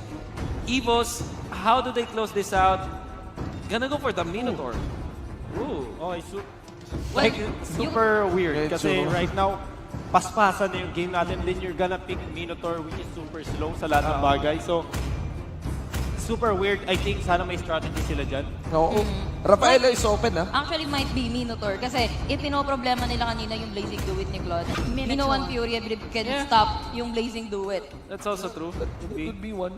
Pero pwede ka kasi mag-reposition lang with a flicker. Pero parang yung pag-pick nila kay Minotaur, parang hesitant pa sila eh. Kaya nga eh. Nagtataka pa sila. I mean, para sa akin, either or. Nakakatakot na to. Alam mo nyo, laglagan to. Game 3 na. Ay na nga eh. Last game of the series. Wala na din ata silang choice pagdating sa tank. I guess. think so. Maybe they felt na kukulangin sila kung ginawa nilang Taxiderista. So, kumuha na sa Minotaur. Ang nakakatakot dito sa EVOS though, is napakataas ng kanilang crowd control. You have the penalty zone, you have the hurricane dance, meron ka pa ditong Minowan Fury na napaka-solid. That's probably why I will have to side on EVOS on this one. Maybe kulangin sila dito. I think, kulangin yung Bren, I mean. So, if you're gonna ask my predictions, I think I'll go with EVOS. Yasu, what's yours? Ako, I'll go with Bren. Bren, this time. Kasi sabi nga natin, ang daming controls dito ng EVOS. That's an if kung mahuhuli nila yung mga important heroes dito ng side ng Bren Esports. That's a Gusion, that's a Claude. So, paano mo may ilaland yung Minowan Fury mo kung mabilis din gumalaw yung kalaban mo? How about you, Shinbu? Ito, excited ako kasi itong dalawang to, isa lagi mali, isa laging tama. Okay, Shinbu, let's go. Easy predict kasi. Easy predict. May easy predict kasi sa akin ngayon eh. Sa larang nag-Japan kasi. Pamahalas eh. Anyway, mga kaibigan, I would just go with the I would go with EVOS here. This is not the old Bren lineup na nakita natin ng Game 2. So baka bumalik ulit sa nag-struggle na Bren by Season 4. You know, baka may formula din dito yung EVOS. So I would go on EVOS. Doggy? Sa akin naman, dahil yung X-Borg, like, kahit ma-crowd control mo yung X-Borg, masala pag may shield siya, hindi, like, madidinay yung crowd control na yun, tatalo siya papatalikod. So, one coast na yun pag nawalan bisa yung mga crowd control ng EVOS. Masala pag ginaw nila si X-Borg, like ginomit nila lahat, napaka-useless. And then, second kasi pinili ni Yasabiyaw eh. So, friend ako. Ayaw ko maniwala dito. Wala naman maniniwala. Basta hindi pick ni Shinbo, yun na tama. Well, yun na yung nakita natin na predictions ng mga panelists natin. But now we will hop on to our game. Ipapasa natin sa Kilograms. Please, take it away. Kami pa rin yung magiging shoutcasters. I'm Butters, kasama si Baymax. And we are Kilograms. At naman sabi ko lang kay Shinbu, sinisi mo pa yung nag-Japan, pareho lang naman kayo. Listen, it is what it is. We are heading to a game number 3. These teams were once the cream of the crop. Lagi silang nasa top 4, lagi silang nasa upper bracket. But right now, they are in an elimination setting na kung sino ang matalo dito, laglag na po. Nako, so kailangan na mag-ingat ng dalawang team natin dito, which is Bren and EVOS. Napakaaga na magbakan na makikita natin dito on the third screen, mga kaibigan. Ribo will be out of shield already. Killer, half an HP. Tamang habulan lang dito sa baba. Coco still almost full HP dito. Tamang preheat lang galing sa likod. Killer might go down. Habol siya ni parang Ribo. Honda will jump just to slow. Haze with the stun. Inabutan. And that would be the first blood for parang Ribo. Bakit parang tinanong mo yung sarili mo, tapos sinagot mo din yung sarili mo? First blood? First blood! So eto na nga, here comes Dexter, mga kaibigan. Ako po, tamang wasiwas lang nung pamingit niya kay Haze, pero hindi niya abutan. EJ, hinahabol dito. Wala na ipaparm! Lahat na yung pag-away! Wala talaga! na, suntukan na lang talaga to eh! Opo, Dexter with the 1,000 pounder and will be slain na nga dito yung ating Lolita. It's a 2-1 in favor of Bren eSports. Grabe naman si Kuya Ribo mang sunog. Grabe, tama. Hinabol talaga eh. Gusto niya makuha yung kill eh. Well, that will give them a certain amount of advantage kasi considering na there is Lion, medyo mabagal yun magbalik-balik ng lane eh. Tama. So, right now, up against Ribo, si Ribo may gamit na dito. So, that means sila yung magkakatapat dito. Alam ni Ribo na lalamang na siya in terms of XP. So, ibig sabihin, kahit mag-trade sila dito, always nasa taas si Ribo. Yeah. Also, yung damage output na i-dish out dito ni parang Ribo, makakalamang na rin siya against Killer na katapat niya dito sa top side. And as always naman, wala muna tayong mangyayari kaganapan after nung matinding bakbakan. But Yuji, on the other hand, ilang beses ginamit ni Yuji yung cog? Dalawa na, no? Dalawa. Ay, yung Gusion pala. Dalawa na, Dalawa yung Gusion. Pero eto na nga on the bot side. Dexter, grabe yung damage. Pero nagkag siya kanina. Game number 1. Nagkag siya kanina. Naku po, Yuji dito with the aggressiveness on the bot side. It will take down paring Dexter. Haji, tamang free hit lang. Coco. Nice sa Art of Thievery dito. And the turtle is now being taken by Bren eSports. Hindi nila kakayanin i-contest. Si Mr. Consistent, man. Si Mr. Consistent. Okay. Bren eSports right now, right place, yung steps na tinitake nila dito, nasa tama sila. If they want to win, they should just continue this. Hindi nila kailangan masyado magbatuhan dito, pero the Order of Brilliance is there. They go for the kill.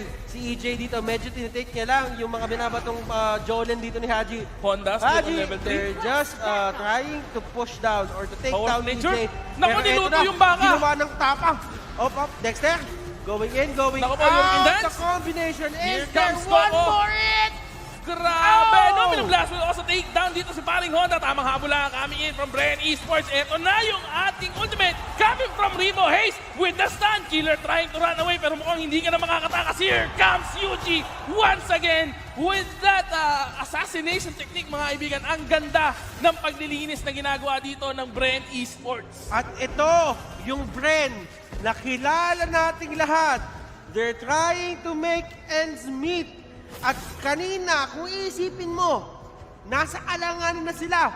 1-0 kanina EVOS Esports. This might be a reverse Na, sweep. reverse And sweep. this might be EVOS Esports PH downfall dun sa lower bracket natin. Nako po, pero eto, Revo versus Honda mga kaibigan. Honda still not full on rage. I think they will not go for this. Tamang haras lang gagawin dito ng ating EVOS sa ating top lane. Still no follow-up na, kahit dalawa na yung katapat dito sa taas ng ating parang Revo. Okay, pero hindi pa naman ganon, well, lamang na talaga dito yung Bren Esports. Pero nothing is impossible right now. Kayang-kaya pa nila bawiin Honda. to. Pero hanggat nakakakuha ng ganyang kill si UG, lumalala. Yung ating kalamangan dito ng Bren Esports. Yung power spike dito ni UG, hindi na kayang i-handle ng kakunatan ni Honda as well as ni Dexter na nakita naman natin yan kanina. So, on the bot side, nagkakaroon tayo ng harass pero the turtle is being taken by Bren Esports. Wala na namang contest na magaganap because they can't contest this. No, knowing na medyo makalakayan na yung item. Look at the levels. Honda is level 5. UG is level 9. 4 levels, mga kaibigan. 4 levels yung pagitan nila. Killer is at level 5. Hindi yan utility. Oo. Here comes the Luminum Blast on the top side. Tinamaan dito yung ating Kimi, mga kaibigan. Kimi will be taken down by Bren Esports. Here comes Coco with the Blazing Duet. Dexter with the 1000-pounder. Just to escape. Dito naman tayo sa kabilang side na ipit dito. Yung ating kalabaw, Honda will be stand. Puno na yung race dito. Will he'll release the Minoan Fury just to save his life. Pinakawala na nga. Dexter with the Hurricane Dance. Dalawang ultimate yung ginamit nila para lang makatakas. And Bren Esports will be very confident to take the objectives on the map. Walang kahit anong ultimate na bang team fight dito yung EVOS Esports PH. Pero on the bot side, we can see Revo harassing Killer. Nako po, last insanity has been activated. Will this be enough to kill? It is indeed enough to kill dito. Yung ating Teresa, mga kaibigan, Dufresne will fall down as well on the mid side. Grabe ang pinapakita ng Bren Esports dito. Napakalaki ng kalamangan nila is 19,000 compared to a 12,000 gold. And it is a 7,000 gold lead in favor of Bren Esports. And alam natin, Baymax, kung anong pinaglalaban nila. Every grand finals ng MPL in the history of MPL in the Pilipinas. Lahat ng sila! Go in! Trying to go for Kimi, but Kimi will go down at the hands of his teammates. Mapapatakbo siya. Pero nagawa pa rin nila yung trabaho niya. Nako po, paano ba ang kailangan gawin ngayon dito ng EVOS? No, para makahabol pa sila. If they need something right now, milagro. The power of Jesus. The power. Wag na natin idamay yan. Medyo delikado yan. Pero kailangan nila ng milagro. Saan man kagaling, hindi ko alam. Pero kailangan nila ng milagro ngayon. Nako po, eto na ang third turtle for Bren Esports and ang bilis nilang inuwa yun. Coco on the other hand, grabe na yung farm niya. Go with the Claude. Nako po, here comes Honda once again. Mukhang siya na naman ang target ng Bren Esports. Inactivate yung kanyang ultimate bullet. Be enough. Hurricane Dance. Naipit dito. Yung ating si Coco. Numil Blast will hit. Nothing I will hit. Almost everybody from EVOS PH. Yung ating Dumi dito with the laser. Pero hindi yata siya masyadong dumadamage. Here comes Yuji once again. With the burst damage even though under the turret. Kayang-kaya niyang i-dive dito yung ating Lunox. UG EJ connection. Rebo nandun lang sa may baba. Look at the player cams dito ng Bren Sobrang Esports. kalmado. Nakangiti na si Coco. Sumisigaw na si UG. Handang-handa na sila mag-akban sa lower bracket. At masaya si Doggy.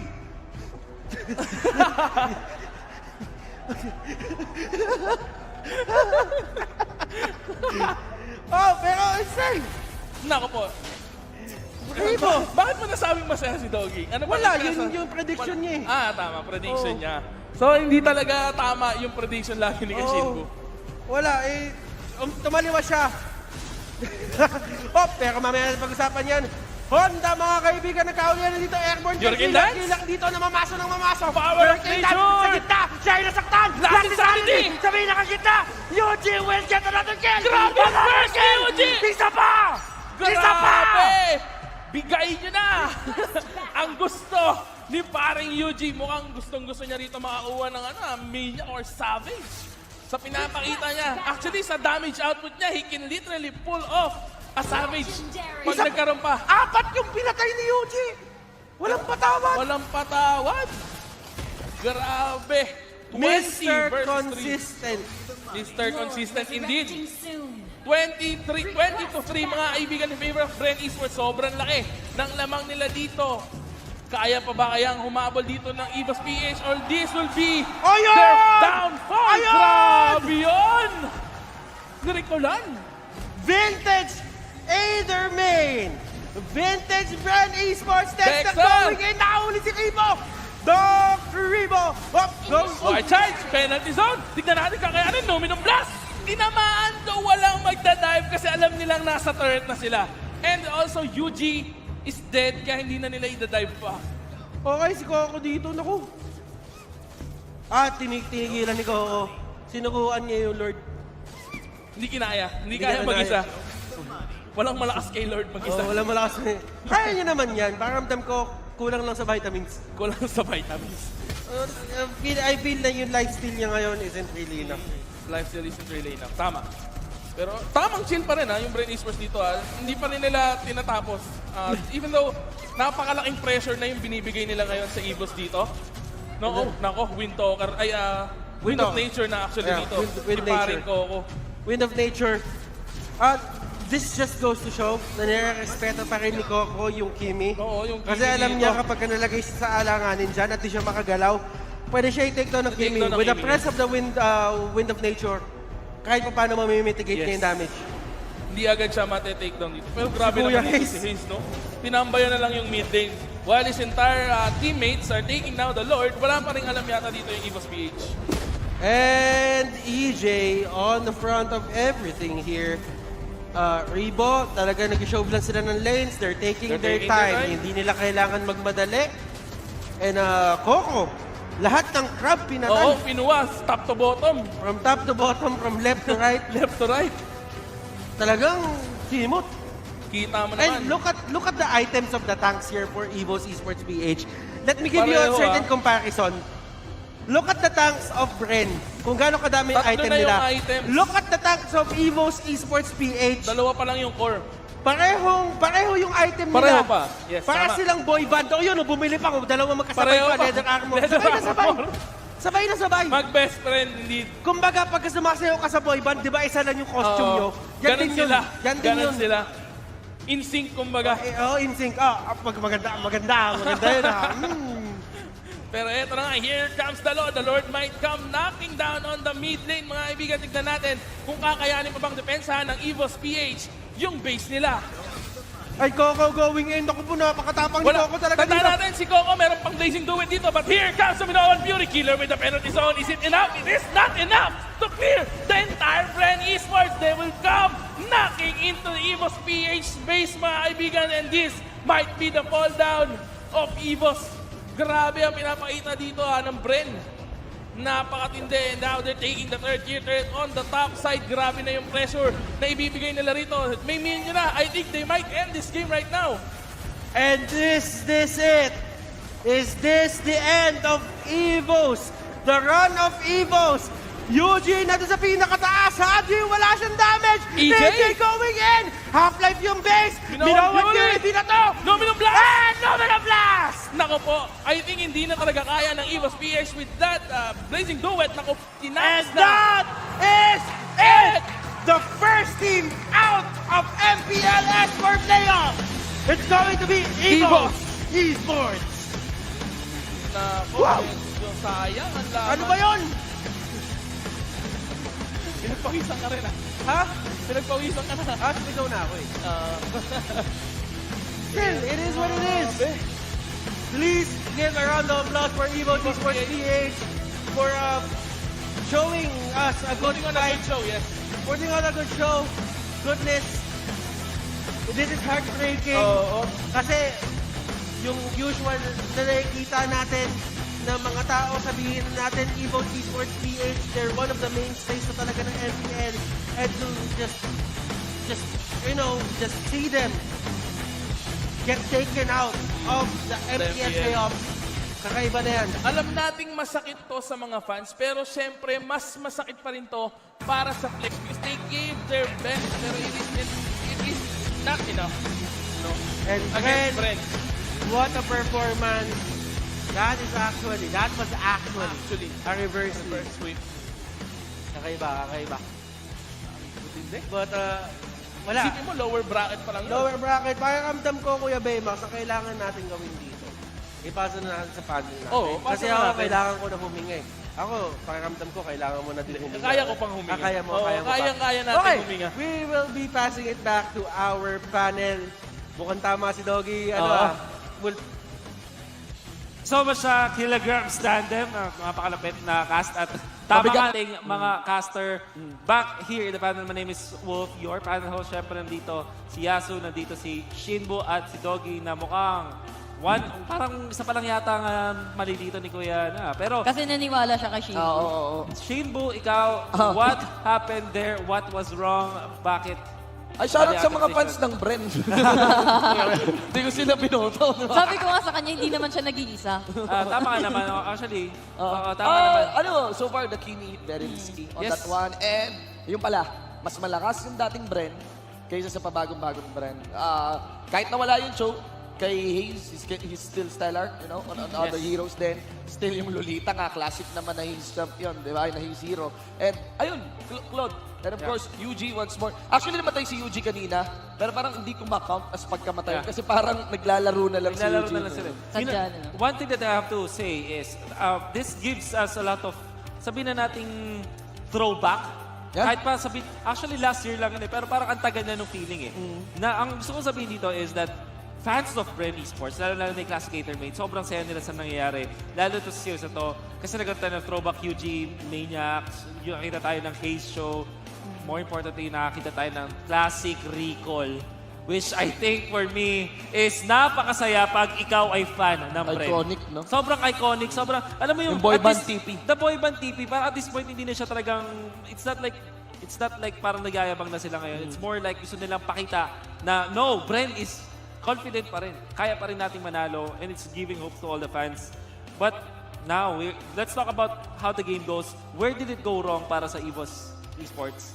For me, sa draft pa lang, it's already obvious. Kasi hindi mo nagugustuhin yung Kimi and Lunox mo. Parehas mong sasamahan yan. Pero in the draft ng Bren eSports dito, na-check na nila yung dalawa agad with that Lolita and then with that X-Borg din. Tamang habol lang din.